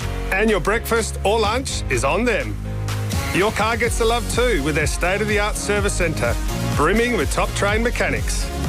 At Mawson Lakes Mazda, they'll look after your car and look after you. Mawson Lakes Mazda, just a short drive from the city. When you're gone, who gets the things you've worked hard all your life for? Like the family farm, the holiday home, or your cherished trailer sailor. If you don't plan now, it could be messy when you're gone. Donlan Lawyers specialise in wills and estate planning. From the simplest to the most complex, Donlan Lawyers will give effect to your wishes. For wills and estate planning, visit donlanlawyers.com. Hindmarsh Square, Adelaide and Ocean Street, Victor Harbour. Rosanna Mangiarelli here from 7 News. Join me and Will Goodings for Adelaide's leading news hour, 7 News, tonight at 6 o'clock. 5AA Breakfast. David Penberthy and Will Goodings. 22 after 7. Got to apologise for a little bit of fake news before the break. I said call in for the rumour file. Well, their phones aren't working, so that's going to be somewhat difficult at the moment, and also makes the rumour file problematic if we can't actually get the rumours to air. You could write us a letter. Yes. And then we could read it out in, a week and a half's time. 5 working days. When it arrives. How long does it take for a letter to arrive these days? Because you don't get daily deliveries anymore. No, you don't get daily deliveries. I want to know how Amazon get things out so quickly. So I bought something online, a new filter for a tap the other day. Within Australia, it was 5 business days, hence that number being forefront of mind to get here. You can buy something from Amazon halfway across the world and they'll get it to you in 2 to 3 days.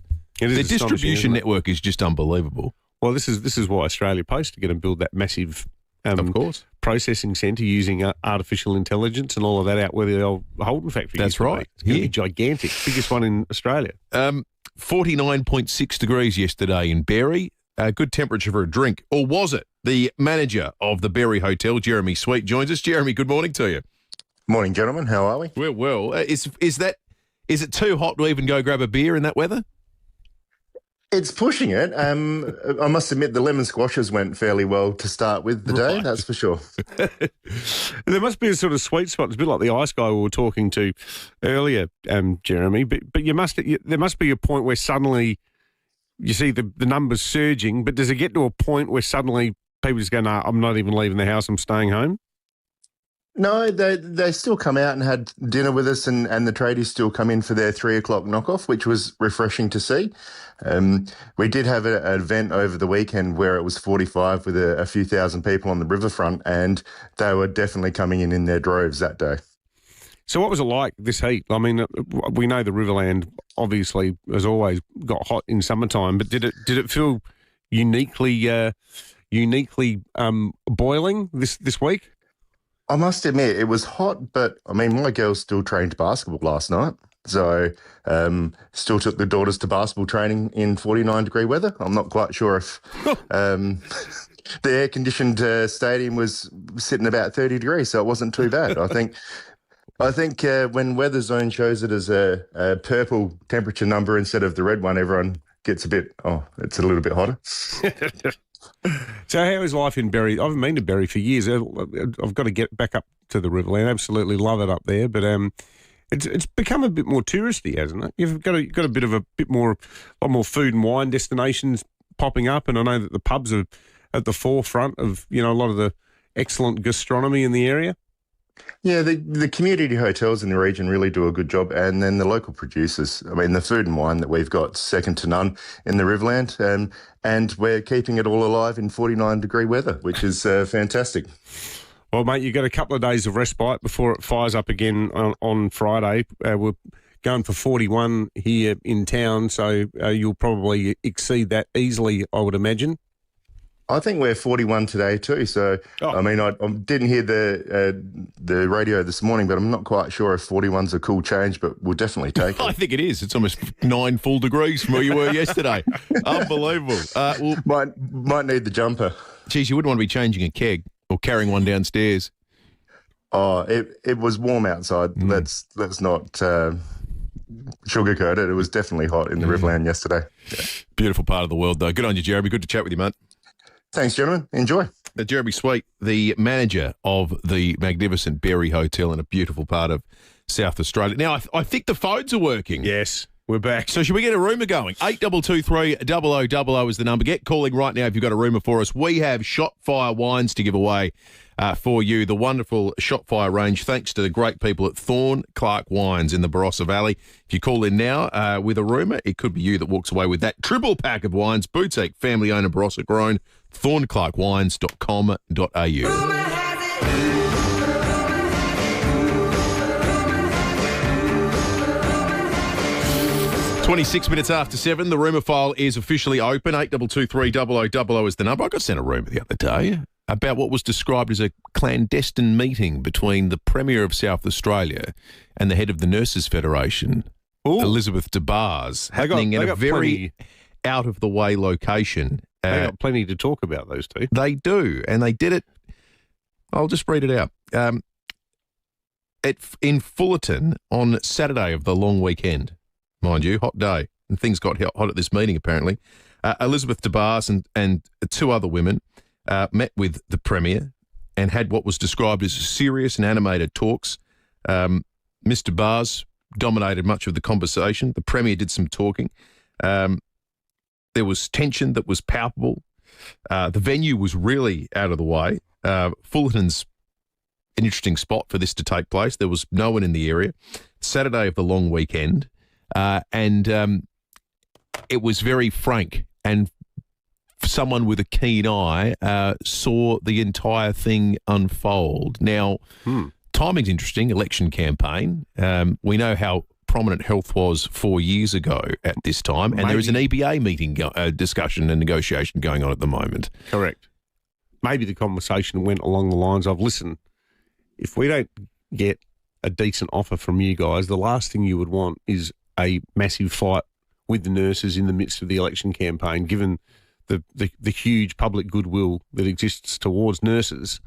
We want talking here about the CFMEU. It's a much harder campaign for the government to win. They've got a lot of leverage at the moment, the nurses. Yeah, massively. Just an interesting one to have played out in the heat of the long weekend. 8223 0000. I think the phones look like they're working because I can see some people calling in. If you've got a rumour for us, we might have some of the magnificent Thornton Clark range of wines for you. Hey, stay listening. In an hour's time, the Police Commissioner is going to join us, Grant Stevens, our first check-in of 2026. And the world of policing's changed a lot since the end of last year, so we're looking forward to that chat a little bit later. Bank Teller is on the line. Bank Teller, you've got a rumour for us. Yes, I have. As long as I can remember, there's been a building society in Blackwood, and it got taken over last year by a bank, and everybody in the district will know who it is. I was bitching to my hairdresser about it, about the inconvenience and how the old and the disabled and all of us are going to be so inconvenienced. And she said, my cousin works for one of the top banks, and she was saying at Christmas dinner he told the whole family that all banks are aiming to shut every branch, every ATM, and have everything done online and on your phone. Well, there will be no branches, no ATMs, nothing. Yeah. Well, it's such a believable rumour. Yeah, completely. And I'm just horrified because I have a friend and she's not that old. Her husband died young and she doesn't have a computer. She doesn't have a mobile phone. How in the hell is she going to do banking?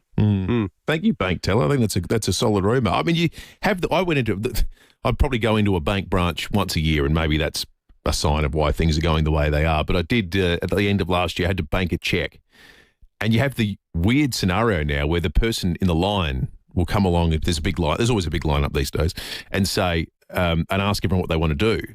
And if it is something that can be done digitally, they'll say, "Oh, why don't we just do it on your phone over here? Or why don't we go out to the ATM? You don't need to come in to do that." And so everything's designed to sort of get you out of the building as fast as possible. So it's a sort of in-store training module to make you not need to come in store anymore. Are you familiar with the international banking entity called Wise? No. It's for shuffling money around overseas, and it's taken off because you don't have to pay anywhere near the same level of fees you would if you were shifting money out of an Australian bank and paying somebody overseas in a foreign currency. So it started off specifically as that, but now people are using it as their own bank. And it's purely a website. There's no office. Yeah, wow. There's no one to call. Like it's a website. And it's become a significant threat to the sort of traditional banks that are, still bricks and mortar to a degree, but just sort of been getting away with charging these fees for international transfers for years. But now it's letting people use it to put their savings into it. At some point, it might even start doing mortgages. Maybe it already does, but it's taken off and it's got no physical presence anywhere. Yeah, it seems like the way of things. Our phones stopped working about 5 minutes ago, so we still have some rumours coming in late. What we're going to do is we'll take a break. 5AA News is on the way, and we'll take some more rumours right after the break.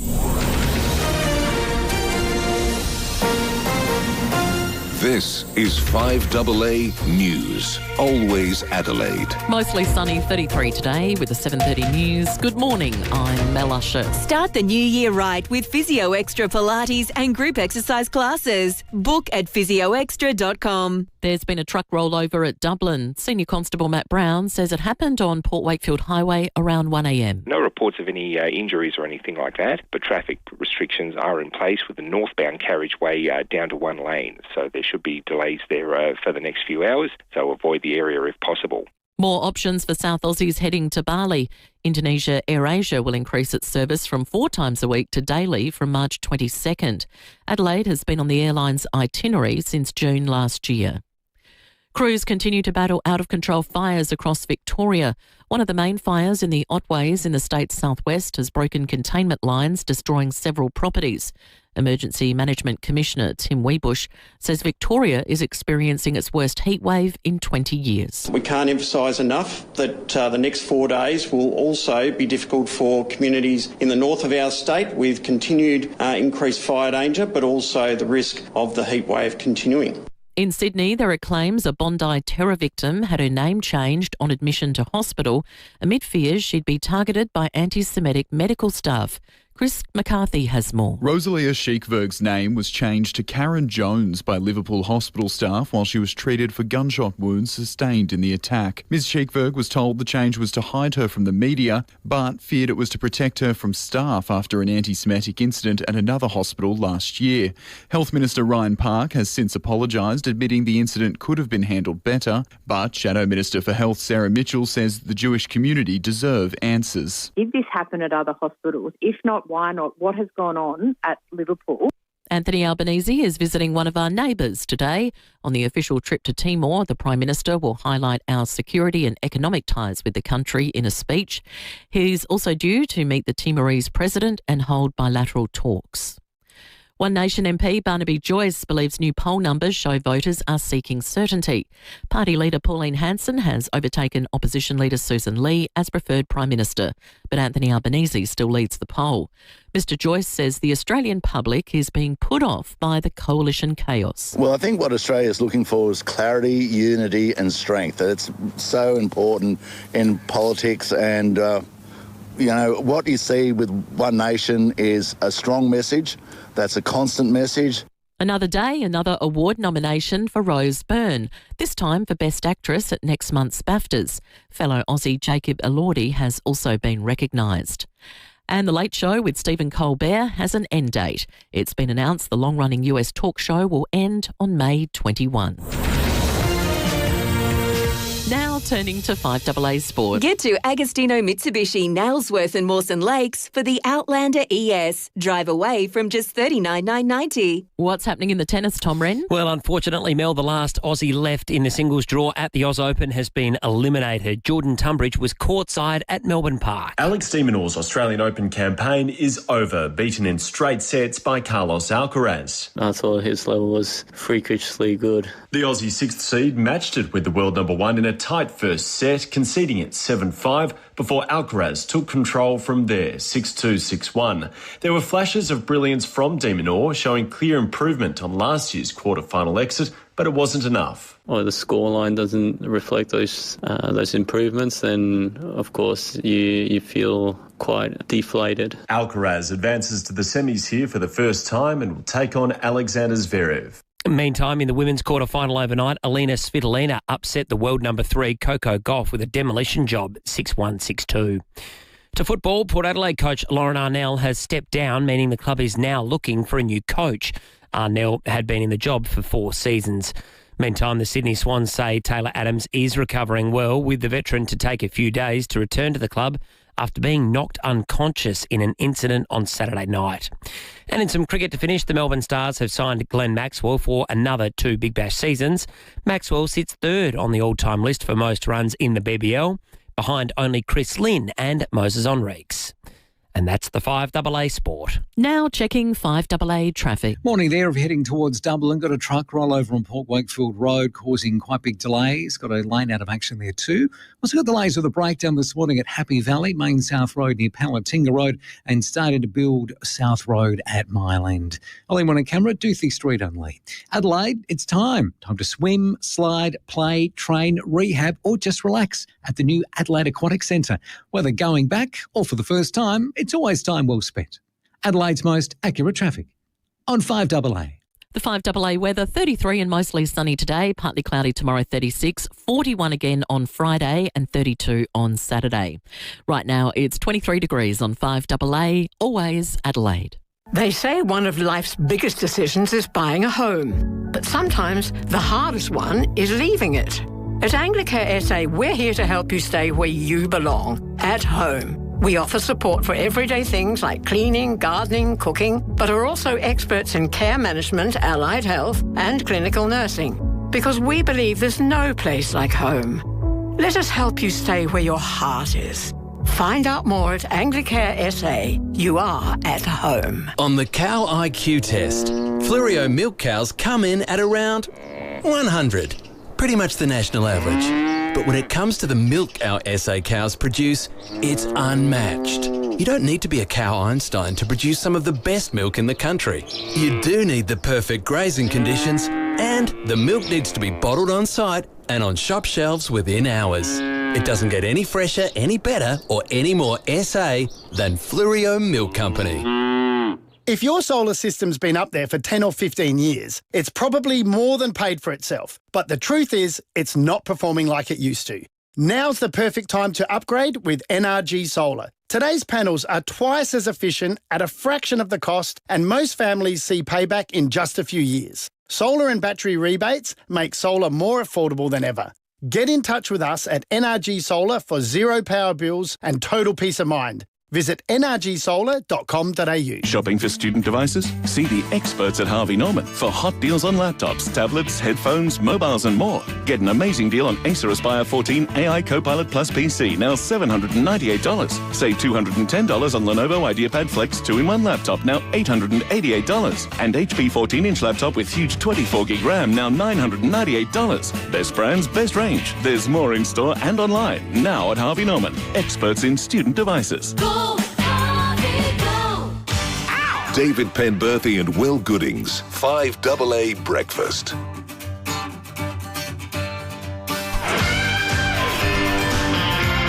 21 minutes to 8. Koshi's coming up before 8 o'clock.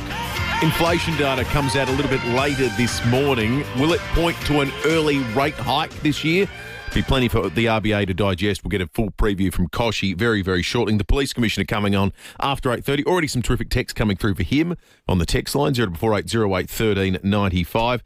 We've extended out the rumour file as well, because in the last half hour we were operating sans phones, which is difficult. Sans.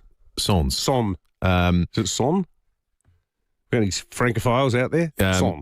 We had no phones, and our phones are now working. So if you'd like to call us... Let's do it in English. 822 300 is the number, and you will now be able to get through if you couldn't in the last half hour. So if you've got a room for us, you can feel free to give us a buzz. Plenty of text have coming through, though.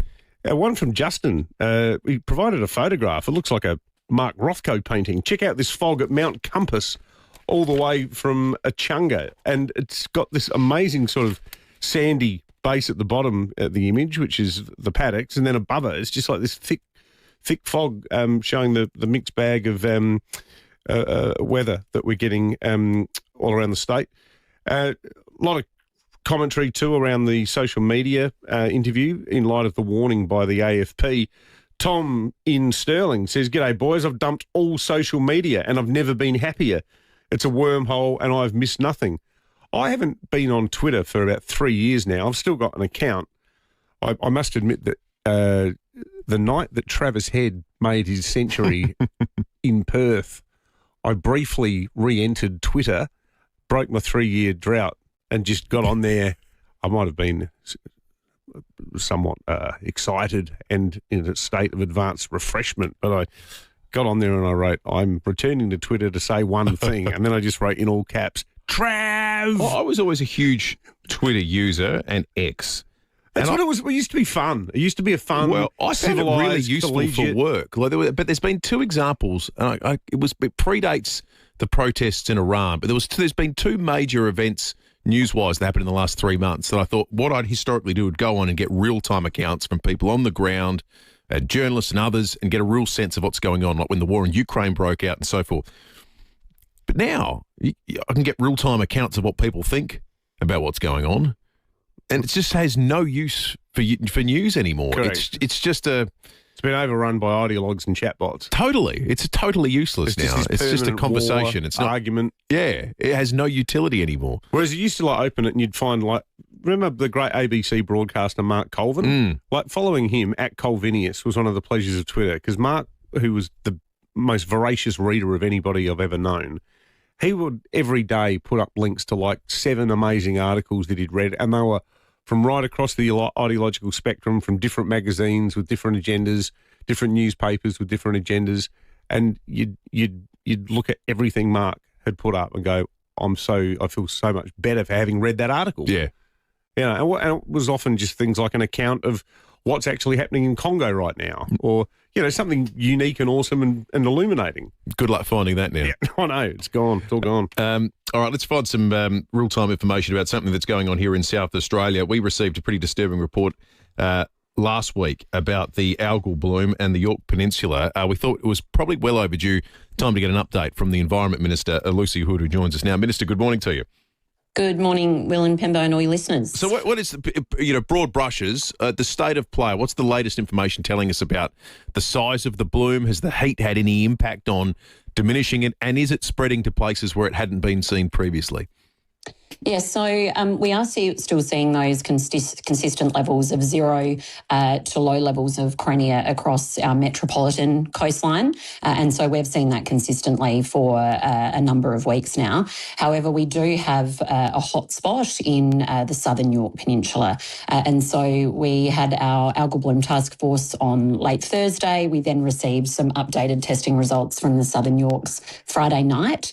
And what they are showing, so this is off the southern tip of Yorke Peninsula. So we're seeing about 4 sites recorded an increase, 2 sites recorded a decrease, and around 9 sites remained steady.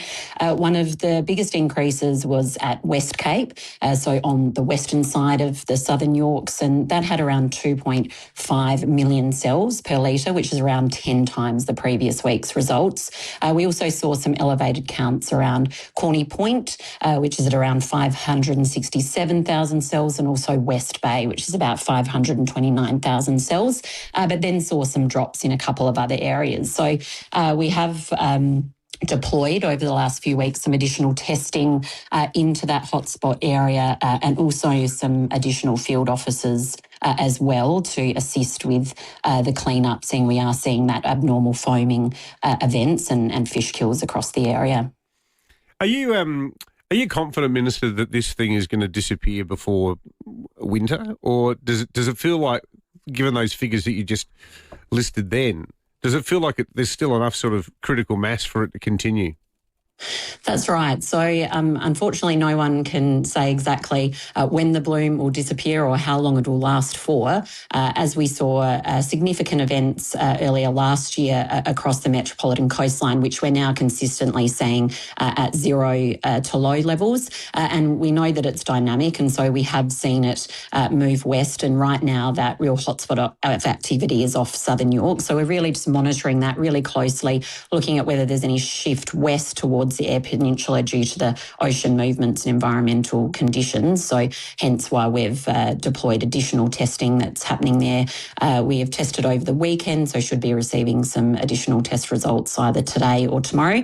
I'm heading down to Southern Yorks tomorrow. We'll be holding a community forum at the Corny Point Memorial Hall. So I've been chatting to locals over the weekend, people like Lockie, who runs the Corny Point Caravan Park. He's also a citizen scientist. Also Stewie from the Formby Bay Environment Action Group. So we're just going to head down, myself and Professor Mike Steer, along with health experts and business support, just to talk to locals on the ground and make sure that we're providing them the most up-to-date information. Minister, I've lost track over the summer break. My brain has a habit of wiping itself clean every summer. Can you remind me, what's the scientific consensus? Does hot weather kill the bloom? Is that where we're at now? Is that the hope that hot weather is bad for the bloom? What is it like, hot weather? That's a really good question. So when the bloom first started, we were able to identify one of the dominant species as being a species called Crenea micimoitoi, which we believed was obviously thriving in those colder conditions because previous examples of blooms had been that they dissipate after a couple of months. That wasn't the case with this bloom. We were then able to identify the culprit to name the culprit of what was causing the brevetoxins and producing those, and that is the Crenea species, Crenea cristata, which there was a suggestion that it actually didn't prefer the warmer conditions. And so obviously we've had a hell of a lot of hot weather over the last few days, and so it will be interesting to see these latest test results to see how it has gone, given that we have had such hot conditions. I was speaking to, I believe it was either Michael or Stewie down in Southern Yorks on the weekend. They said it was, the temperature was about 21 when we were experiencing really hot weather. So that is why we are undertaking so much kind of research and science and monitoring through our summer plan, just to try and find out as much as we can, because this is an event without precedent. And so hence why we're putting the foot to the floor on just making sure we can undertake as much science and research. We've got some of the best minds in South Australia working on this and trying to find out exactly how these blooms operate, particularly now as we head into the future with, climate change and other impacts. So in short, the cristata, Crenea cristata, is the dominant algae. It doesn't like hot weather, and fingers crossed, events like this week will nuke it. That's right, but like we said, it's a continuing research effort. We were able to find out this culprit, Crenea cristata, because we backed research that normally would take years, and we were able to undertake it in a couple of months through the University of Sydney. And so, this is all part of kind of our summer plan, making sure that we're undertaking that science and monitoring and research. And just for your listeners, we do encourage them to head to the Beach Safe app. It just helps you kind of guide you where you might be heading to if you're doing a trip to the beach. But as we've seen, 0 to low Crenea levels across most of the metropolitan coast. And, with this hot weather, we've seen a lot of people flocking to the beach and enjoying our coastal communities as well, with various supports that we've been offering through dining cashbacks and accommodation vouchers and also business support. Minister, thanks for joining us this morning. The Environment Minister, Lucy Hood there. The Shadow Minister for Primary Industries, Nicola Centofanti, has called in. Nicola, good morning to you. Good morning, Dave and Will. What's your take on where it's at, Ms. Centofanti? Yeah, look, I think it's good that the Minister's come on this morning because, the government have strangely been very quiet on the algal bloom front over the last few weeks, and that's, despite parts of the state's coastline outside of Metro Adelaide still being quite heavily affected. As the Minister pointed out, there's areas, such as Southern Yorks, in and around Corny Point, Northern KI and parts of Spencer Gulf. And, I want to acknowledge the advertisers for actually listening to those local communities and raising their plight. And, the Premier apparently got narky about when asked about the algal bloom by media, saying it basically doesn't exist. Well, it does exist. It exists outside of metropolitan Adelaide. And when speaking with the locals on Southern Yorks, I can say that they're pretty angry about those comments because, for these communities, it's absolutely heartbreaking to see their usual pristine beaches, full of dead fish and so sick and, to have their businesses suffer. So, I think the government really need to ensure that just because it doesn't exist on metropolitan beaches, they aren't ignoring the problem. Nicola Centofanti, the Shadow Minister for Primary Industries, thank you for that. A lot of feedback about that interview. Mark says, David, I can tell you it's further north in Spencer Gulf. I'm a commercial fisher who targets calamari in the Spencer Gulf, and in 40 years catching squid all over Yorks, I've never seen a decline in squid stocks since December ever. The water is green and the colour of tea in a lot of areas. I think it's something that was telling in that chat with the Environment Minister is now the government's willingness to talk to people, perhaps like that texter, citizen scientists, fishers and others that have first-hand experience, because it's now clear that their insight is the best. Yeah, they're at the coalface. and they're seeing it. So I'm inclined to believe that texture is 100% accurate. It generally feels now, though, that as far as metropolitan Adelaide is concerned, it doesn't feel like it's much of an issue anymore, does it? But then you do get the odd day. There was that day at Henley a week or so ago, wasn't it? Yeah, sporadically it crops up. But then not at Grange. Well, yeah, I don't bizarre. get that. Let's check traffic. G'day there at Happy Valley. A breakdown and oil spill on South Road has closed the on-ramp to the Southern Expressway at Palantinga Road. You'll need to use South Road instead there. Kensington, chocker delays with the crash. Port Race Road near Kensington Road. More delays at Port Adelaide with the crash. Francis Street near Perkins Drive. And if heading towards Dublin this morning, a truck rollover. Port Wakefield Road near Old Port Wakefield Road with a lane out of action. Camera 2, Womber Road, Penfield. Fiji Airways sale is on it now with return flights from Adelaide to Fiji starting from $659. Book now at FijiAirways.com or your travel agent. Conditions apply. Adelaide's most accurate traffic on 5AA. 5AA is celebrating what makes Adelaide truly special. Local businesses across our city, north, south, east and west. So Amanda Siemens is the Business Operation Manager for Can Do Hearing. Lovely to see you. Thank you. Thanks so much for having us. 9 locations. Indeed. We are in Unley, Blackwood, Noarlunga, Hindmarsh, Stirling, McLaren Vale, Clovelly Park, Newton and Tasmore. People may not realise that Can Do Hearing, you're independent. You're not beholden to one manufacturer, are you? That's right. So our independency means that we can prescribe and fit any of the hearing aids on the market. So the benefit to coming to us is that you'll get honest advice and it's commission free. The double tick is if you're an RAA member. Indeed. We are very proud to have partnered with RAA and offer RAA members discount on both services and products. So New Year's time, everyone has resolutions. Should we put hearing tests on the list? Hearing health should definitely be at the top of your New Year's or New Year's resolution.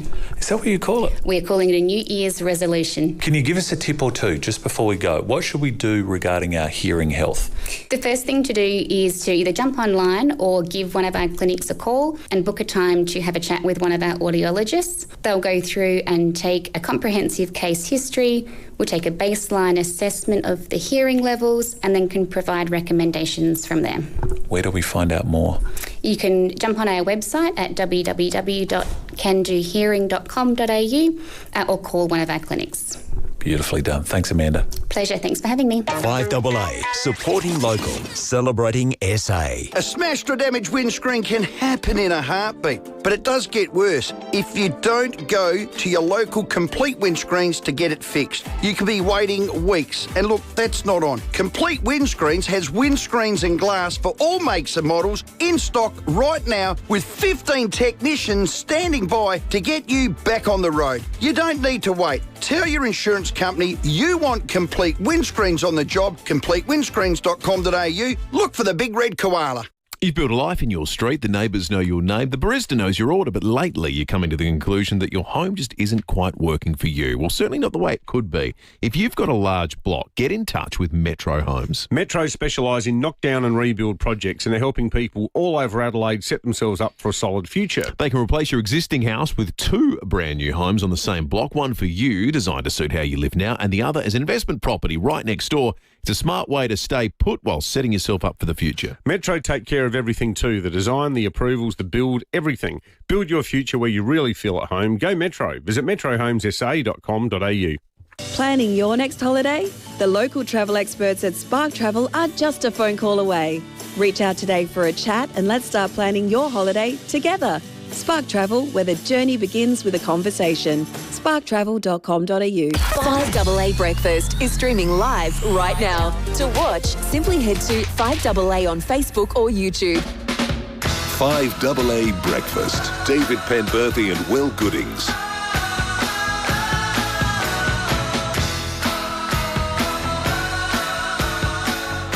And they could never tear us apart.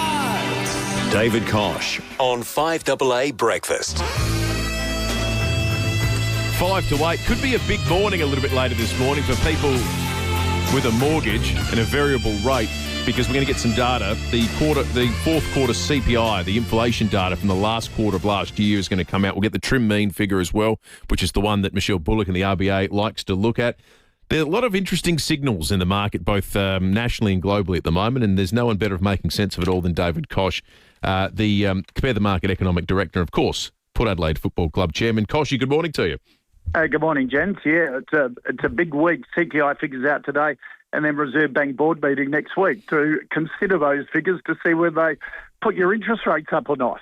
Do you reckon it's going to be hot? And if so, how close are we to a rate hike, do you think? Pretty close. Like, if the quarterly figure, these are the magic numbers you need to keep in the back of your mind. If the quarterly figure comes in at about 0.6, 0.7% for the quarter, and that will be, in the low 3%, so no real increase in either the trim mean or the headline rate, well, then the Reserve Bank will probably keep rates on hold. But the Commonwealth Bank came out yesterday and predicted the quarterly rate could be 0.9%. Now, if it comes in at that, anywhere near at 0.8, 0.9%, then expect the Reserve Bank to seriously consider putting up interest rates next week, because that 0.9% would give a headline rate of about 3.8, 3.9%, and a trim mean, you quite rightly say, is the one the Reserve Bank looks at, of around 3.3%. Now, that'll be up from 3% the previous quarter. So, if it comes in hot like the Commonwealth Bank is expecting, then I would expect the Reserve Bank to seriously consider putting up inflation next week. It would be a bit of a shock for a lot of people. It was only a couple of months ago that some of the pundits were talking about interest rate cuts this year. Yeah. They're certainly off the table. Kosh, I want to ask you a question that I broadly put to the South Australian Treasurer yesterday about some of the headwinds globally and nationally when it comes to the economy, and some of the data points that people are looking at the moment that are raising eyebrows.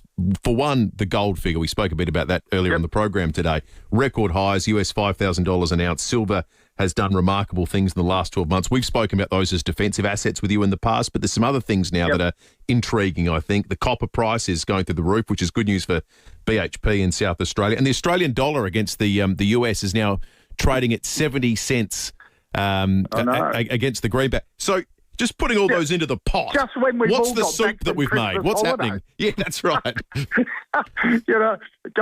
For those people who went overseas over Christmas, it was a very expensive holiday. Yeah. When the conversion rate, now it's starting to get easier when the kids go back to school. Thanks very much. But it is a reflection of one thing, and that's Donald Trump and the US economy. The US dollar is the global currency. It's weakening at the moment because people just don't know where the American economy is going. Some terrible consumer confidence figures came out of the US yesterday, sort of multi-year, 10-year lows. So it's the impact on tariffs.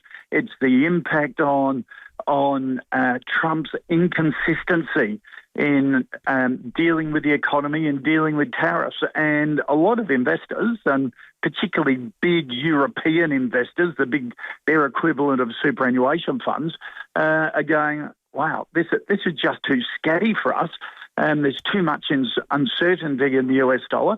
So we will fly to safety, which is your commodities like gold and silver and copper, and also we'll start lightening up on our holdings in the US dollar, and that's the reason it's coming down. So it's all driven by uncertainty and the Trump reality program on the economy, and financial markets hate uncertainty.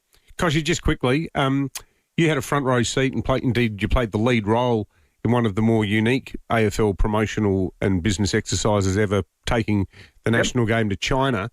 Do you reckon the Indian push is worth exploring? Yeah, I reckon it is worth exploring. Look, we've got to think differently. The traditionalists will say, like they did with us in China, AFL won't take off in China or India. Well, we all know that. But it's all about building cultural ties. It's all about building trade and commercial ties as well.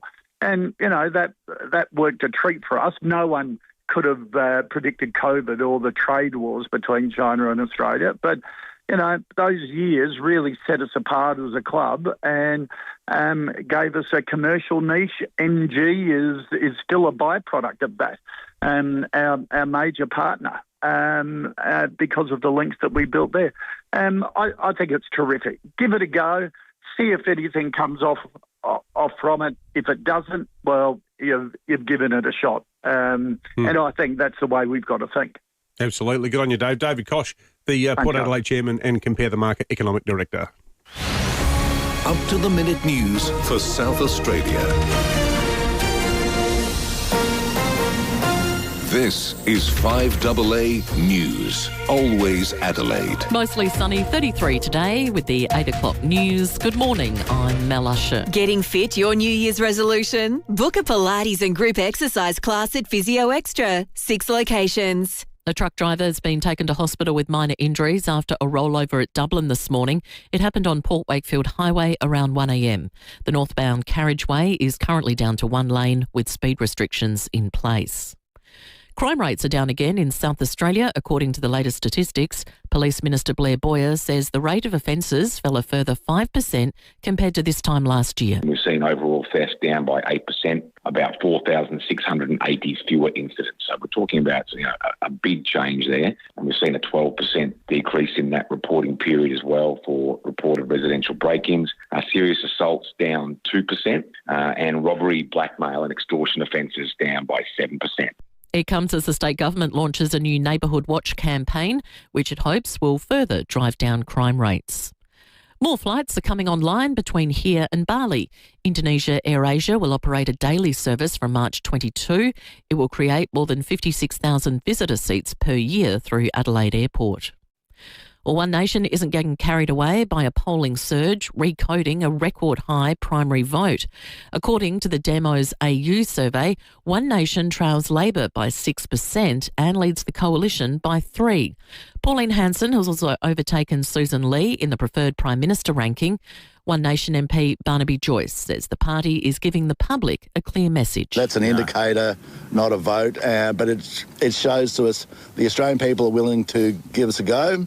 And they were looking for clarity, unity and strength, and we're offering them that. And I want to make sure that we just keep trying to earn their respect. One person is in a critical condition after a shooting involving a US Border Patrol agent in Arizona at the Mexico border. It happened around an hour south of Tucson. The FBI is working with local authorities on the investigation. Well, outrage in Italy after the United States revealed it will send immigration and customs enforcement agents to the Winter Olympics. Officials say ICE agents will serve a security role at the Games, assisting diplomatic details, and they are not required to run immigration enforcement. Lawmakers are urging Italy's Prime Minister to block the agents' presence after 2 fatal shootings. Milan Mayor Giuseppe Sala opposes the plan. It's a police force that acts in complete illegality. And apart from the fact that they kill, illegality means they also enter houses of citizens without any warrant. They sign their own warrants. And today is the 40th anniversary of the Challenger disaster. The shuttle exploded 73 seconds after takeoff at Cape Canaveral on this day in 1986. Now turning to 5AA Sport. Get to Agostino Mitsubishi, Nailsworth and Mawson Lakes for the Outlander ES. Drive away from just $39,990. Here's Tom Wren. Thank you, Mel. Alex de Minaur's Australian Open campaign is over. A 6th consecutive loss to Carlos Alcaraz, coming in straight sets on Rod Laver Arena last night. The world number one says he knew what to expect from the Australian. To be honest, I just feel what he's trying to do against me, or when he's facing against the top player. We all know his level, his style. That he's really fast. He says he doesn't miss that often. Port Adelaide is looking for a new women's coach after Lauren Arnell stepped down from the job for family reasons.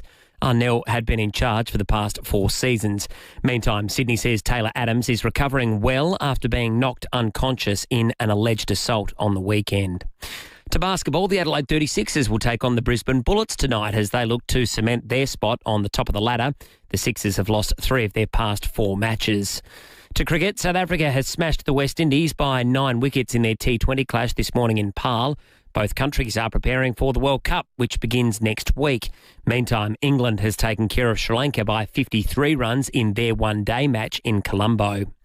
Well, former LIV golfer Brooks Koepka has revealed he first called Tiger Woods to discuss a return to the PGA Tour. He admits he's nervous ahead of his return at Torrey Pines this week. And three-time surfing world champion John Florence is deferring his return to the World Tour for another year. And that's the 5AA Sport. Now checking 5AA traffic. Morning there at Happy Valley. Got a smash in an oil spill, which has actually shut the on-ramp to the Southern Expressway at Palantinga Road. Really big delays around there. Use South Road instead. Monster delays this morning with a smash at Kensington. That's on Kensington Road and Portrush Road. And got a truck rollover at Dublin today. It's on the Port Wakefield Highway, causing big delays with one lane out of action. Early morning camera, South Terrace, Wingfield. What's the one for back-to-school lunches that kids love? Tip Top. The one. Soft and tasty, high in fibre, a source of protein with added vitamins and minerals. Tip Top's the one. Good on you, Mum. Adelaide's most accurate traffic on 5AA. The 5AA forecast, 33 today and mostly sunny. Partly cloudy tomorrow, 36. Friday, another really hot one, 41. Then Saturday, back to 32. Right now, it's 23 degrees on 5AA. Always Adelaide. Who on earth gave them their driving licence? Learn how to merge! Merge! Come on! How many imbeciles can you actually put on one road? 30 kilometres per hour, driving Miss Daisy! Use your indicators, yeah? Bloody hell. Beat the heat. Keep cool with Fix Now, Pay Later options available. Book now. For great service guaranteed, call 1300 Automasters. If you need to fix your pipes, call Precise. Call Precise. If your toilet's blocking up, call Precise. Call Precise. If your lights aren't turning on, or your hot water is gone, or a plumber or an electrician, call Precise. Precise. Precise Plumbing and Electrical. Call 1300 700 200. That's 1300 700 200. Precise Plumbing and Electrical. Local and experienced trade specialists. Or a plumber or an electrician, call Precise. Call Precise. Hi, I'm Bronte Manuel from Toop and Toop. A new year brings new beginnings and Adelaide's property market is already alive with opportunity. Dream homes are being listed, offers are being made, and those ready to act are already a step ahead. At Toop and Toop, we don't just open doors. We help you move towards what's next. So if 2026 is your year for change, we're here to help you take the next step with confidence. We've proudly been South Australia's trusted advisors in real estate since 1985. Visit toop.com.au today. When it comes to dining out, if you're after a place that does it all, head for 150A King William Road, Hyde Park. By day, it's the ever-popular Hello Neighbour, open 7 days for brunch and lunch. Warm, relaxed and instantly welcoming. Great coffee, generous plates and a menu of proper brunch favourites. But then as the sun goes down, Wednesdays to Saturday, the same venue transforms into Artusi by night. So clever this. An intimate Italian dining experience. Artusi's Gnoccheria and Pasta Bar offers fresh gnocchi, handmade daily from 6 p.m. They do it right in front of you. Rich sauces, steak and fish mains, and they cater for gluten-free, celiac and vegans. So whether it's brunch with friends or a lovely dinner date, you'll find it all at one address. Hello Neighbour by day, Artusi by night for dinner. 150A King William Road, Hyde Park. 30 kilometres per hour, driving Miss Daisy! Use your indicators, yeah? Keep your cool in traffic with ice cold aircon from Automasters. Fix Now, Pay Later options available. Call 1300 Automasters. Stay informed, get involved. 5AA, always Adelaide. 5AA Breakfast. David Penberthy and Will Goodings. 10 minutes after 8 coming up very shortly. John Paul Drake from Drake Supermarkets. He's going to talk about how aggrieved he and the Drake family feel about being muscled out of Castle Plaza. Muscled out in his words. They have been muscled out. This is like being dumped by text message. Yeah. In a bad relationship where they thought that everything was going fine. Drake's thought that everything was going fine with Castle Plaza. And then suddenly they were getting the silent treatment. What's the latest on the lease? Are we going to extend that? And suddenly the owners of Castle Plaza have fallen in love with somebody else. Woolworths, a non-South Australian company, muscling in at the expense of a South Australian company. We'll talk with John Paul Drake about that very, very shortly. And then Police Commissioner Grant Stevens, for the first time in 2026, will join us. The first time we've chatted with him post-Bondi as well, an event that's changed Australia and certainly has changed Australian policing. Lots to talk about on that front. We've got some new crime data that's out this morning as well, and a pretty ugly incident involving a police officer that was assaulted with a glass bottle at Prospect. Lots of things to talk with the Police Commissioner about. As always, we take your text too on 044808 1395. But first, it's time for Breaking at 8. Well, it's been billed as a victory for people power, the decision by the company Turek to pull out of its plans to set up a plastic factory in Old Ranella. But there are grave concerns that the manner in which this has been handled not only is an affront to proper process, where a decision had been made at the local government level to look into letting this project proceed, a project that would have created many jobs, a project whose operators said was going to abide by all of the legal requirements, the statutory requirements through the EPA and everything else. But beyond that, and most disturbingly, now I know some of our listeners might have supported the campaign against this project, and they've got every right to do so, but some of the tactics that were used by the protesters were, I think, frankly appalling. They involved the targeting not just of some of the people who were advocating for this project, but even members of their family, where photographs of their family members were distributed on social media. It almost became a sort of hit list shaming exercise. And regrettably, the heat and anger and vitriol that came to poison what could have otherwise been a much more sensible discussion has resulted in a project which a lot of people said was perfectly sensible business project being shelved. Jeremy Blanks is the CEO of the company Turek that was behind the push to open this factory, and he joins us this morning for Breaking at 8. Jeremy, thank you so much for your time. I saw the statement that you issued yesterday, and I've also seen the comments made by Bruce Gite from the Property Council about this. It must have been quite a harrowing process for you being on the receiving end of a lot of this stuff. Morning, Dave. Morning, Will. Thanks for having me on your show. If I can just clarify one thing, Turek, which is the company I run, is the owner of the land. The statement that was released yesterday was released by Technoplast, who was the prospective tenant. Okay. I'm sorry if I got that wrong. No, that's okay. But having said that, your summary was a very good one. We're a long-term owner of that land. We've developed it progressively over the last 6 years. That application that was in the process of being assessed by the independent council assessment panel was consistent with the zoning for that land, and we, as always, are open to community feedback on any application that is related to our land. The problem with this one is significant, and it's because there was a two-pronged attack. It was spreading misinformation into the community, which created a huge amount of angst and stress among the people, and it was sitting beside that was this horrendous personal attack on people. Anyone who had a view contrary to this small group of people leading the attack were shut down and were personally attacked. Well, some of the stuff that I've heard, and I'm actually, as you're talking, Jeremy, I'm just reading from an Onka Paringa Council Watch website that monitors a lot of the issues that emerge at the local government level down south, and indeed is something which historically has opposed some developments. But this website says this: it must be said plainly that this process was marked by unprecedented levels of aggression, intimidation, bullying and harassment. People who were even open-minded about the project have been subjected to defamatory statements, conspiracy theories, sustained harassment, bullying and coercive control tactics. Does that gel with your assessment of how this played out?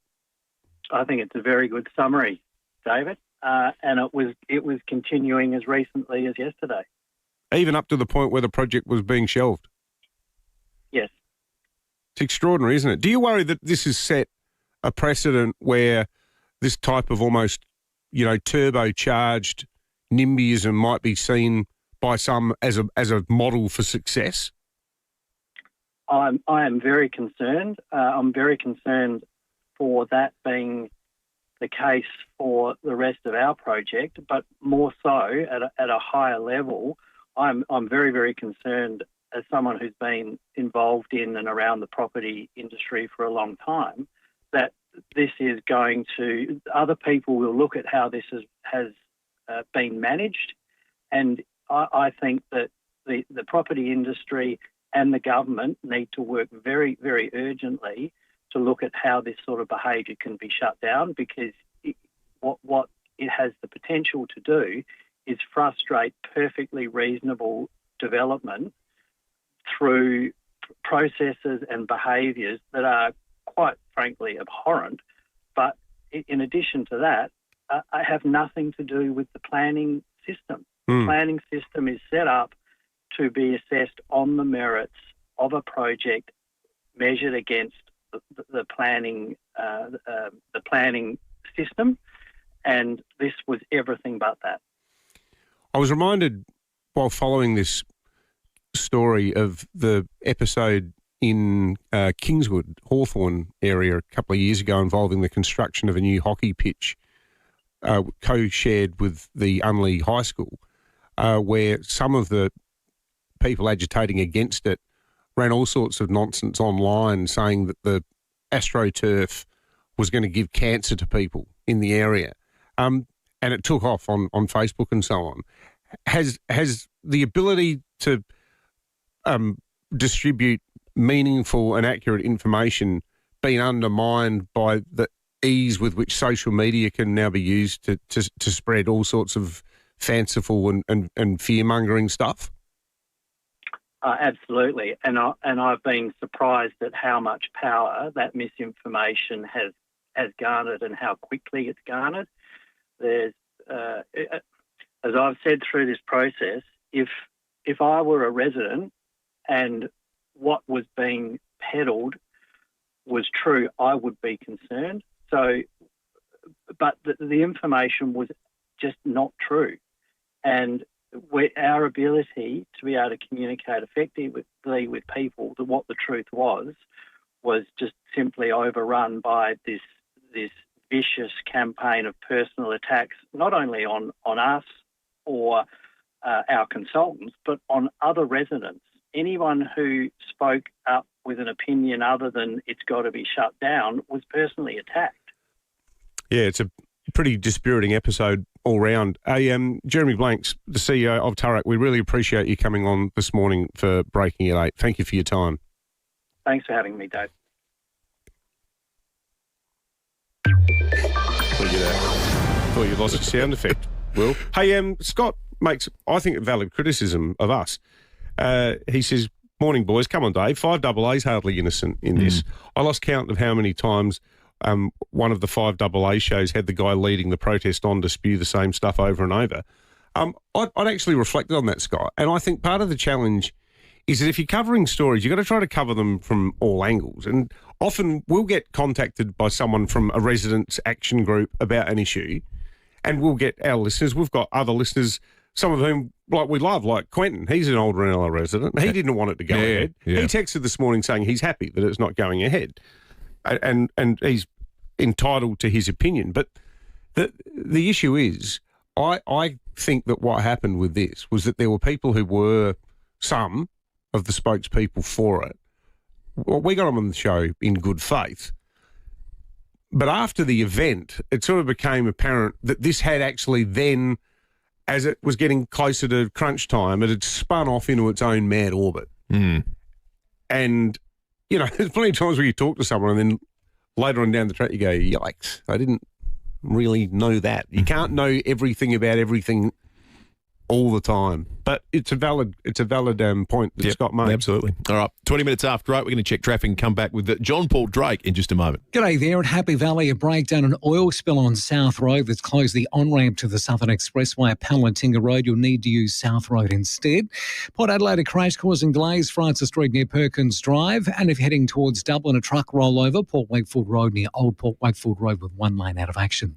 Camera, Francis Road, Wingfield. Audio is more powerful than you think. For advertising with real power, power. Start with commercial radio and audio where brands are heard. Visit cra.au. Adelaide's most accurate traffic on 5AA. The 5AA Sports Show. Rowie and Timmy G. Park your little lefties' views, your woke thoughts or political correctness, and celebrate Australia for what it is as a great nation. And I'm saying that to sporting organisations that have canned sport on the great day. Adelaide's only local sports show. I miss cricket on Australia Day. Well, they've chosen not to. It brought us together. The 5AA Sports Show. Weekday afternoons from 4 on 5AA. Always Adelaide. Get a Toyota forklift. Deliver more with Toyota, the world's #1 forklift brand. Choose from a great range including pallet jacks, walkie stackers and reach forklifts, right up to their leading Toyota counterbalance forklifts. Legendary reliability and safety with cleaner, greener electric options. Toyota can tailor the right forklift solution for you. It's all part of the Toyota Forklift Advantage. For more, visit toyotamaterialhandling.com.au. Get a Toyota forklift. Every bathroom comes with a dark side. Mould. It sneaks into grout. But what if it had nothing to sneak into? What if you chose Mr. Wet Wool instead of tiles for your bathroom and wet areas? It costs less and there's no scrubbing grout. Because with Mr. Wet Wool, there is no grout. Just a smooth, stylish surface, easy to clean and stunning to look at. So why wouldn't you, Mr. Wet Wool? MrWetWool.com. The most frustrating thing about having your car repaired after a collision can be the wait. Sometimes months. At FIVEAA Panel Services, the wait is one thing you won't have to worry about. We've expanded our workshop and our highly skilled team. It means we're better equipped to deliver an outstanding outcome for you and your car. RAA and MTA approved, FIVEAA Panel Services work with most insurance companies. So ask for FIVEAA Panel Services and get back on the road sooner. When you're gone, who gets the things that tell your story? Like the classic car you've kept immaculate, the beach shack filled with family memories, or the record collection from your youth. If you don't plan now, it could get messy. Donlan Lawyers specialise in wills and estate planning. From the simplest to the most complex, Donlan Lawyers will give effect to your wishes. For wills and estate planning, visit donlanlawyers.com. Hindmarsh Square, Adelaide and Ocean Street, Victor Harbour. When it comes to reducing pain and rebuilding strength, Kiesa leaves nothing to chance. Our university-qualified health professionals don't just treat problem areas. They design personalised training programs using Swiss-engineered machines unique to Kiesa. These machines safely isolate the affected area, test your strength and help rebuild your muscles for a stronger, more active and healthier life. Kiesa, building strength with precision in Norwood and Glenelg. Rosanna Mangiarelli here from 7 News. Join me and Will Goodings for Adelaide's leading news hour, 7 News, tonight at 6 o'clock. David Penberthy and Will Goodings, 5AA Breakfast. 24 after 8. Now, this is an intriguing story. There will be no longer a Drake supermarket at Castle Plaza, ending a 2-decade-long relationship as it will be replaced by a Woolworths. There's already a Coles at Castle Plaza, and John Paul Drake, the director of Drake Supermarkets, has taken to LinkedIn to slam the decision. He says 20 years in store, terminated without a second thought. For a significant period of time, they'd operated without a formal lease agreement. It ended nearly a year ago. They've been in negotiations to try to secure a long-term agreement, but suddenly that negotiation fell silent. And in John Paul Drake's words, only after our lease was terminated did it become clear that Woolworths had already finalised their design plans for this site and they were paying an exorbitant rent to secure it. Castle Plaza already has a Coles. Replacing independent family-owned supermarket with the other duopoly won't create competition. John Paul, good morning to you. Good morning. And as you politely put it, it's like breaking up via text, isn't it? Well, given that you've been there for 2 decades, John Paul, I mean, it's not like you're blow-ins. You're not sort of, like the discount.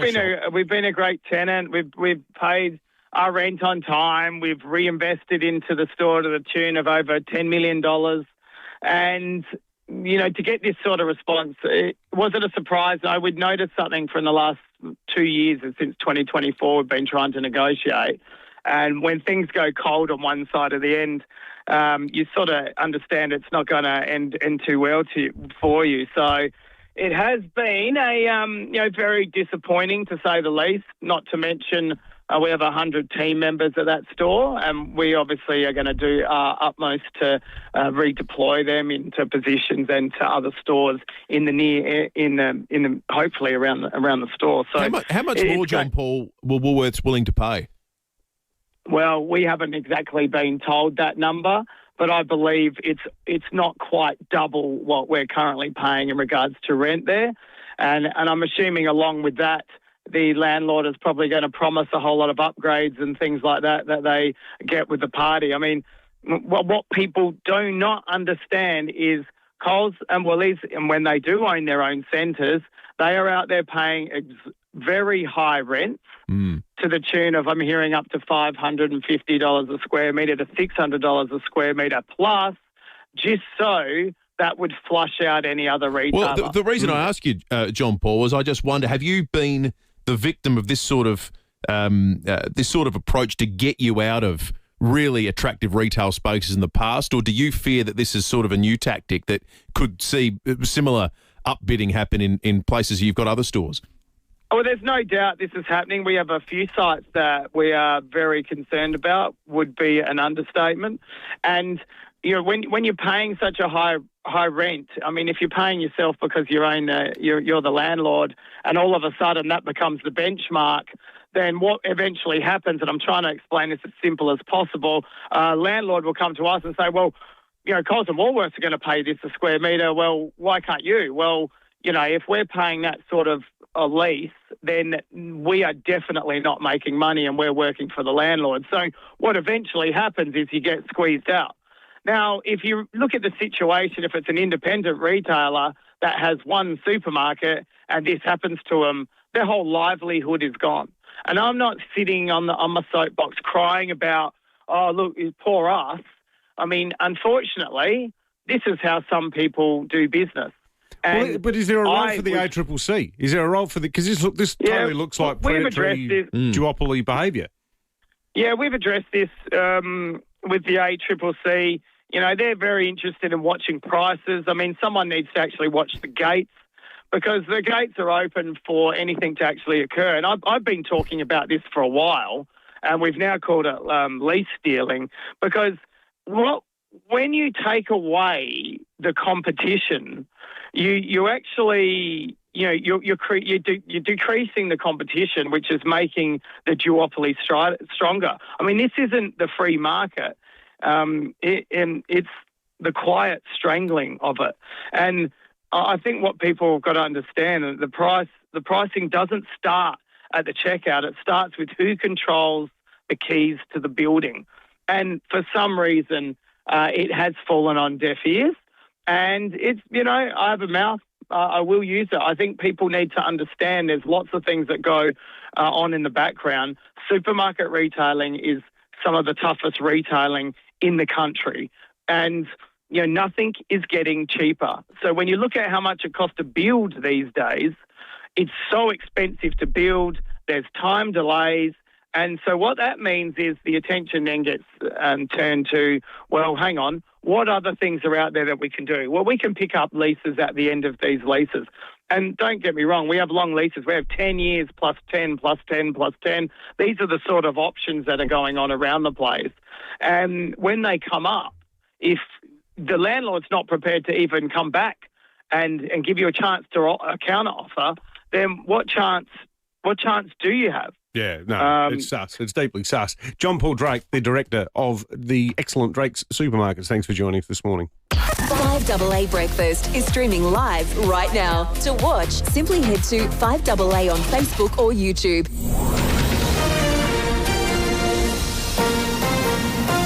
This is 5AA News. Always Adelaide. Mostly sunny, 33 today with the 8:30 news. I'm Mel Usher. Start the new year right with Physio Extra Pilates and group exercise classes. Book at physioextra.com. National Senator Matt Canavan is questioning the prime ministerial leadership capabilities of Pauline Hanson. New polling from Demos AU indicates 26% of Australians want the One Nation leader to be PM, overtaking Susan Lee at 16%, but still trailing Anthony Albanese at 36%. Senator Canavan says One Nation's policies aren't clear. Pauline's been in politics for a long time. What has she built? What has she ever done? What bill has she got through the Parliament? Pauline has been very good at giving voice to some of the frustrations that people feel. What we do need, though, really, to deal with those frustrations are solutions. And that's something One Nation hasn't delivered on. Police remain at the scene of a truck rollover at Dublin. It happened on Port Wakefield Highway around 1 a.m. The driver was taken to hospital for minor injuries, the northbound carriageway down to one lane. Police are still hunting 2 people after an assault at Elizabeth Downs yesterday. A teenage boy was walking along Coleman Road around 3:30 p.m. when he was set upon by 2 males. Senior Constable Matt Brown says he was struck with a wooden garden stake, suffering a cut to the chin. The suspects left and were last seen walking back along Coleman Road. The victim, a 17-year-old boy, was taken to hospital by ambulance. Police attended the scene and investigations were ongoing, and it appears the people involved are known to each other, so it was not a random incident.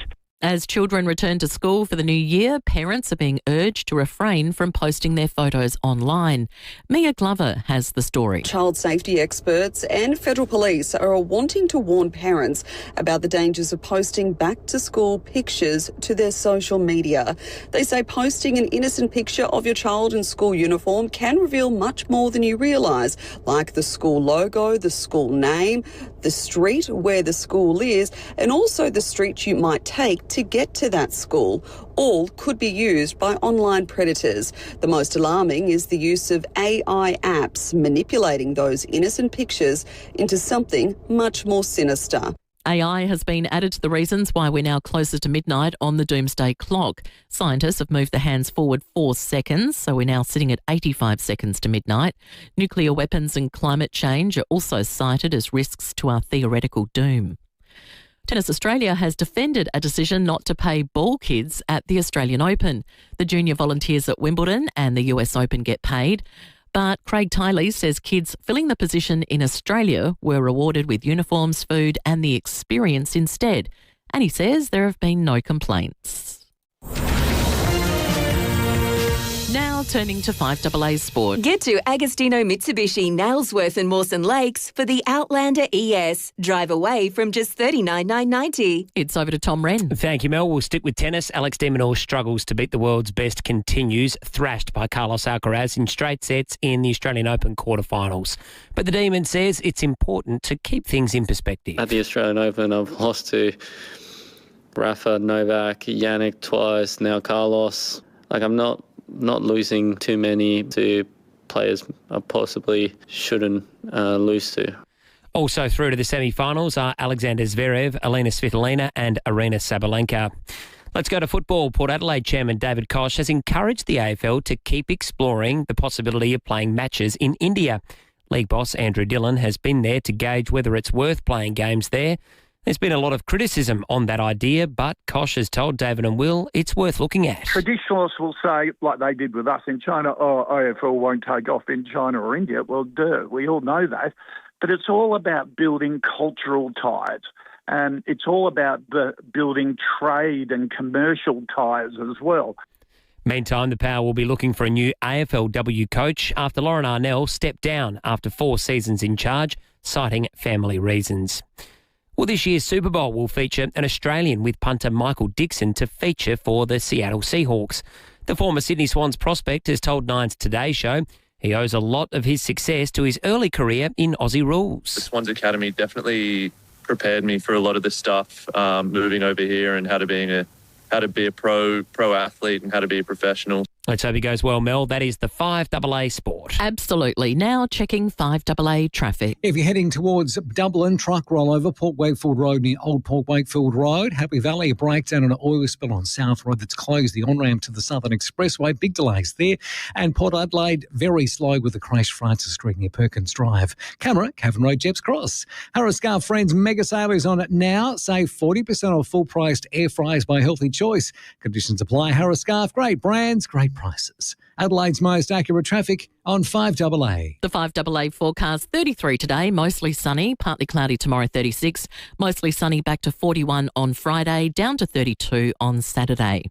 Right now, it's 23 degrees on 5AA, always Adelaide. At Coles, it's your last chance to shop, scan, win, in-store and online. Simply spend $20 and scan or link your Flybuys for your chance to win money off your shop. Ends Feb 3, must be 18 years plus, limits, exclusions and T's and C's apply. SA permit T25/1893. Adelaide's local, trusted and truly connected talkback radio station. 5AA, always Adelaide.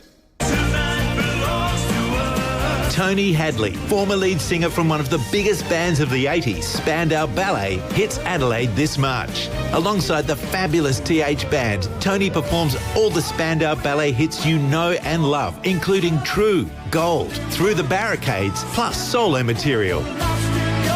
Tony Hadley, March 18, AEC Theatre. Don't miss your chance to hear some of the biggest hits of the 80s. Final tickets at ticketek.com.au. Are the potatoes done? 30 seconds.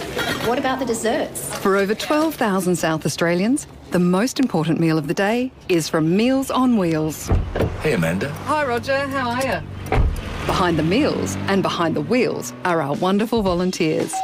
Amanda, hello. Smells delicious. Become a volunteer today and help us keep the wheels turning. See you tomorrow, Chris.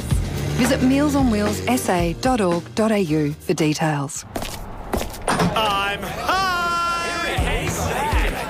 The Excelsior Hotel has always felt like home. And for seniors, it's always been great value with 20% discount on selected bistro meals. Yep, 20% off. Feeding the whole family? Bring them all Saturday or Sunday for live acoustic music from 5 p.m. And kids eat free. Some conditions apply. The Excelsior Hotel feels like home, but better. You just know it's a Barreau Hotel. Tommy, what gets you up in the morning for a hit of golf? Timmy, there's nothing better than stepping out on the first hole and feeling the anticipation of a great day. What about you? It's the crack of the driver, sends the ball straight down the middle of the fairway. What gets you up for a game, Rowie? Timmy, for me, it's the kerplonk of the ball finding the cup. You know what gets me up for a game of golf, fellas? We know, Pimbo. It's about 8 missed calls and a drive-by. Drummond Golf. For the love of golf. So you live on the gazillionth floor of an apartment building, and you were told no flies up here, mate. Guess what? They're wrong. Flies, mozzies, and even birds. How do you keep them out? How do you keep your pets in? Phantom Screens, that's how. Phantom Screens have retractable screen solutions for almost any situation. Single doors, sliding doors, stackers, you name it. Keep the creepy crawlies out and let the fresh air in. phantomscreens.com.au. Phantom Screens. Now you see it. Now you don't. If your solar system's been up there for 10 or 15 years, it's probably costing you more than it's saving. But now is the perfect time to upgrade your solar system with NRG Solar. Government rebates are higher than they ever have been, and panels today are twice as efficient at a fraction of the price. And most families see payback in just 3 to 5 years, and even faster when they add a battery. Get in touch with us at NRG Solar for zero power bills and total peace of mind. Visit nrgsolar.com.au. 5AA Breakfast. David Penberthy and Will Goodings. Coming on to 20 minutes to 9, and for the first time in 2026, if you're watching on the Facebook and YouTube live stream, you'll see we're joined in the 5AA Breakfast studio by the Police Commissioner, Grant Stevens. Commissioner, Happy New Year and great to have you in. Happy New Year to you too, Will and David. Thanks for having me back. Great to see you, Commissioner. A lot's changed since we caught up pre-Christmas, hasn't it? Post-Bondi? Yeah, it's an amazing series of events that have changed the way people feel about their own safety and just what our community looks like going forward. It's you wouldn't fathom that we could have had such an event in Australia that would have had such a profound impact on people. And we've seen too the continuing polarisation. And look, we're just chatting off air. Let's just preface all of this by saying, without wanting to sound naive or vacuous or complacent, but we are lucky here in SA that the climate, the discourse, the behaviour of all of our different communities, and I include in that South Australia's Muslim community, is much more civilised, much more laid back. Is that your reading of it? Yeah, look, I'd describe it exactly the same way. I think, we look at protest activity in the eastern states. We just don't see that here. We have a tolerance is probably not the right word, but we are more tolerant of other parts of our community. We have, more cohesion, I think, and that plays out in the way we demonstrate for things we feel are important. And we don't see the violence, we don't see the animosity, we don't see conflict. People have their say, and it's respected. And I don't know, it's got to be more than just being South Australia. But every time we look over the border, I'm always grateful that we're here. But I guess the flip side, though, is that we know you don't need too many people to ruin everybody else's day. And that's why we're still doing our job. We don't let these events pass without a proper assessment of what the risk is. We look for agitators. We do know that every now and then we get agitators coming from interstate to try and mix things up. We have great intelligence processes. We talk and engage with people who are organising assemblies or protests. There's a lot of work done for us to be able to properly assess the sort of policing response necessary and determine whether there's any elevated risk. So we don't have any level of complacency, and we're making sure that when people want to come into the CBD or wherever a protest may be happening, that they can do so safely, because we're pretty much on top of what's happening, and we'll step in quickly if we see things changing. Has Bondi had any legacy or changes about the way in which you interact with our federal intelligence bodies? Well, that's part of the discussion I think National Cabinet are having in relation to more information sharing with some of these federal security agencies. Yeah, we already engage quite significantly with them, but we're talking about how that might change in terms of assessing people for their suitability for a firearms licence, and making sure that there's a free flow of information between the states and territories and the Commonwealth agencies that gives us all the information we need to make sure that we can be proactive when we're dealing with these emerging issues. Do you think gun buybacks like those talked about federally make South Australians safer? Look, South Australians' gun laws, up until Sydney and Western Australia made changes to their laws. Our laws were probably the benchmark for Australia. They're still very good. The only thing that probably distinguishes us and New South Wales now is putting a cap on the number of firearms individuals can own, and that's a discussion or a decision of government. And I think it's probably going to be the subject of further discussions at National Cabinet about what the National Firearms Agreement looks like and what the appetite is for each state or territory to strengthen their gun laws. But South Australia's pretty good. You can't get a gun licence without being assessed as a fit and proper person. We do have maximum timeframes for licences, so it's 1, 3 and 5 years you have to renew. Other states and territories don't have that, where once you get a licence, you've got it forever. So we're continually reassessing.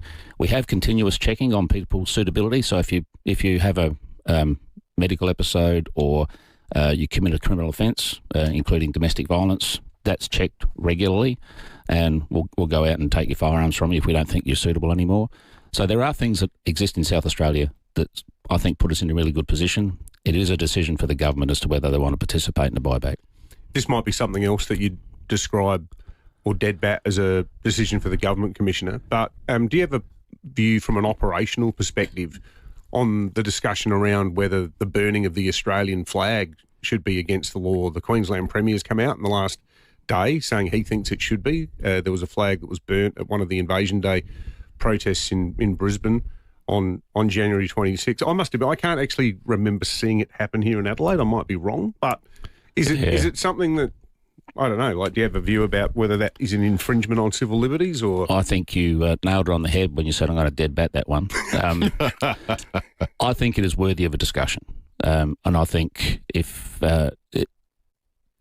it is the symbol of our country, and it means a lot to a lot of people, and I think there should be a discussion about whether it should be protected. And I guess too, like, because often you see it at protests, and it can seem to be, particularly when there's protests and counter protests together, it can be the trigger point for further escalation. Oh, absolutely. I hung a flag at our house on Australia Day, and I went inside and My wife Emma said, "I wonder if that's going to be there when we go to take it down tonight." And I said to her, "It's interesting that we're actually having a conversation about the fact that the Australian flag now can be a point of contention amongst people. Like it's our national day, and flying a flag, you should be able to do so, or without fear of having it ripped down or burnt." So, Do police officers here in South Australia report back to you, those out in the beat, out in the street, trying to do routine policing work, issues with people putting mobile phone cameras in their face when they're sometimes trying to do their work? I mean, obviously, I'm reflecting on a high-profile and awful situation in the US, but I'm thinking about, we've got the same devices here, and people like the idea of getting stuff on camera. Yeah, look, it doesn't happen to the same extent with what we've seen in Minneapolis, but I think that's a reaction to the behaviour, the alleged behaviour of federal agents enforcing their immigration laws and the way they're going about it. So the use of mobile phones has become a bit of a protest thing rather than a means to capture video. Sell to a TV station. It's more of a protest. It's an intimidation tactic. It's trying to disrupt the ICE agents who have become the subject of this attention. Having said that, there's not too many events happening out there involving police officers interacting with the community where someone doesn't have a mobile phone out. Invariably, if police officers have to use force to restrain someone, that never looks good. Even in the most clinical circumstances, when you're trying to arrest someone who's fighting back, it never looks good. And the number of occasions that people video that on their phones, upload it, that's another level of pressure that police officers have to put up with, and it's more investigation work for us because we have to investigate as to whether the use of force was appropriate. We always do that, but the selective uploading of video paints us in a bad light when it's when you see the full extent of the event. You think, well, those police officers acted responsibly and professionally. We got some crime numbers out this morning. It's a rolling data, so the rolling year-on-year data. It's from November the year previous to the November last year. That's right. And look, it's a pretty handsome set of numbers, I reckon, from your perspective. The serious assaults decreased 2%. Robbery, blackmail and extortion offences decreased 7%. Theft down 8%. Residential break-ins declined 12%. I've got to say, just from a statistical point of view, the uniformity of it makes me suspicious. Is there some sort of environmental or population factor at play here? Oh, we just make up those numbers. You I didn't suggest it was fake news. Fake news. Look, it's this is one of those things where we've got a lot of stuff happening. You can't pinpoint one particular thing that makes a difference, but it's the concerted effort right across the board to target recidivist offenders, ensure people are taking steps to protect their own property and make sure they're safe. I think we're in a good spot, and the crime stats, or the rolling crime stats, are showing some very positive outcomes. Having said that, there is one there that does concern me, and that's assaults against police. That's up. The fact that we have more police officers being injured on duty is something that's concerning to us. And it's pleasing to see tougher legislation that will hold people to account for those behaviours. Just finally, Commissioner, I can't remember if we asked you this at the end of last year, but were you upset that COP didn't go ahead? It would have been a great thing for the state. What about for you? It was, look, I'm not sure if I said this on radio here, but it depended on what day you asked me. Being involved in delivering something so significant would have been a fantastic thing to be a part of, and a great challenge.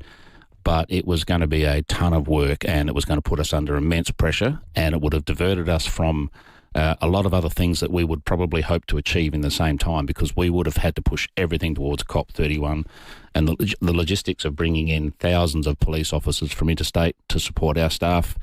I'm not disappointed we don't have to do that, but I am. There's a part of me that is disappointed that we didn't get to deliver the biggest government-led event in Australian history. Albeit one that brought with it many headaches from a logistical perspective. If I didn't have grey hair, I probably would have had by the end of 2026. Commissioner Grant Stevens, great to catch up again. We'll talk to you again soon. Good to see you again. Thanks. Cheers. Morning there at Happy Valley. Breakdown and oil spill on South Road that has closed the on-ramp to the Southern Expressway at Pallatinga Road. Use South Road instead. Delays with the smash at Port Adelaide, Francis Street near Perkins Drive, and heading towards Dublin today. Truck rollover, Port Wakefield Road near Old Port Wakefield Road. Camera, Main North Road, Jepps Cross. Traffic might slow you down, but hearing loss doesn't have to. At Hearing Australia, you'll get expert advice and the right device at a fair price. Book today at your local Adelaide Centre. Adelaide's most accurate traffic on 5AA. Here's an important air conditioning tip from Morford Air. Never give your teenagers control over the aircon remote. Your energy bills could go through the roof. Instead, for summer, set it around 21 degrees. It's the most energy efficient temperature. And if you turn it on early, before the teens are out of bed, your system will have less work to do, keeping your home cool all day. When it's too hot or cold to bear, reach for the Morford Air. morfordair.com.au. Morford. Tyre Power's Hot Summer Sale is a sizzling way to save on a hot range of Kumho tyres. Get the power to buy 3 and get 1 free on selected Kumho tyres, plus other hot offers during January at Tyre Power. Visit tyrepower.com.au. Tired of scrolling through countless websites to plan your holiday? At locally owned Spark Travel, our travel experts are just a phone call away, eager to hear your needs and craft the perfect getaway tailored just for you. Reach out today for a chat and let's start planning your holiday together. Look for our travel deals in the Sunday Mail. Spark Travel, where your journey begins with a conversation. King William Street, Adelaide. Phone now 88765121, sparktravel.com.au. Now, does this sound familiar? Yeah, mate, I'll be there Tuesday morning. Well, which Tuesday? This week, next year, when the moon's full and Mercury's in retrograde? Time works differently in tradie land, but Precise runs on your time. Precise do the job right the first time. No wormholes, no time machines, just a tradie showing up when they say they will. And here's a great offer for summer. Call them now and get $500 off new ducted cooling installations. Time to escape the tradie twilight zone and get a tradie who will turn up and do the job right.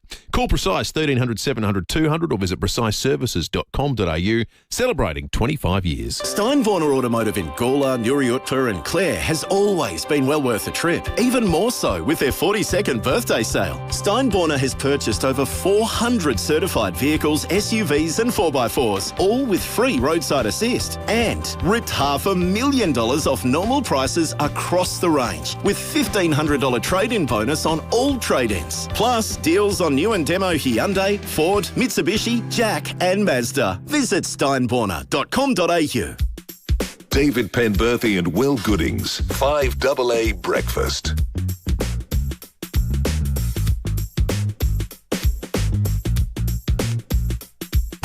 7 minutes to 9, from the police commissioner to the street police. We've been sent this interesting bit of correspondence, and by interesting I mean disturbing.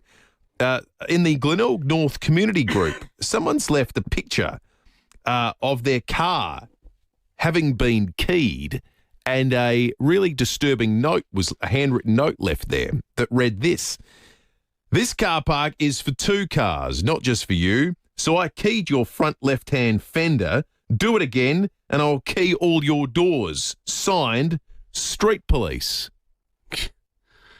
What a small-minded sod. It's sent to us from the Glenelg North Community Group. I'm just trying to see if I can find out. The extent to which people become so revved up about something like that is just, I cannot for the life of me understand it. Like, wouldn't you, as you actually keying the car, reflect on the fact that you just are a dictionary definition loser? Well, you should. 80 Mosley Street is the area that it happened. I wonder if it's a block style of handwriting that's might be identifiable. I reckon the moment you find yourself writing an anonymous note, yeah, you need to just reflect, have a bit of a think. Even if it's polite, the moment it's anonymous, the sort of passive-aggressive sort of, look, I'm just reaching out to let you know that... Anger about where cars is parked is a very Australia 2026 thing, I reckon. Well, and it is, and part of it is because people's back streets have suddenly gone from having 20 which hours is not to defend hours. this in any way, but I just... The other thing is, Holdfast Bay's marketing line for the new Jetty Road can be Glenelg now with fewer car parks. Well, because we know they knowingly took them out. There was a a song in the Triple J Hottest 100, a very vulgar song called Keith, I think it was called Keith. Came fourth, I think, or something like that. And music is art, and art is a reflection of a society. And it just stood out to me as something that was notable, because it was the premise of which was a guy in a neighbourhood who's angry about people parking out the front of his house. And just that, the fact that everyone understands that. It's a little narrative. It's a story that everyone goes, I get that. Maybe there's something in our genetic makeup that we have to be angry about something. Or upset about something. So maybe in other countries you're upset about the fact that, your whole family's about to starve to death, and that sort of concentrates your mind if you're living in Sudan, for example. But or if you live in Keys, you're worried about, getting bombed. Is an RPG going to, hit my apartment? But here it's like, I'm so sick of that Toyota Camry over the road. It's been there for more than 3 weeks. Hey, just quickly, I want to read this out. Something. Kristen from Ranella. This is a lovely text. The tone of it is great. I just wanted to say that I disagreed with having the factory in Old Ranella on the basis that it was a factory running 24 hours a day in a highly residential area. It wouldn't have mattered if it was plastic or otherwise. But I'm saddened to hear that there was harassment going on by some residents, and I hope that their actions don't take away from the fact that a majority of residents just didn't want the factory here. On another point, I'm enjoying this cool change. Thanks, Kristen. Yep, as we said, look, people have got every right to fire up about things, but the manner in which it was handled left a lot to be desired. And the account that we got from Jeremy after 8 o'clock was testament to that. Well said, Kristen. All right, let's get the fuel information before we let you go. On this Wednesday morning, it's better to be a member with RAA Road Service. The cheap spots, the Yugo Clearview is at $1.47.9. The Solo Blair Athol, $1.48.5. Leroy's Hackham, $1.49.5. And the cheapest diesel, $100.60. The Solo at Nailsworth, $1.59.5. Well, it's going to be a little bit cooler, so enjoy that. Yeah. We'll catch you tomorrow morning.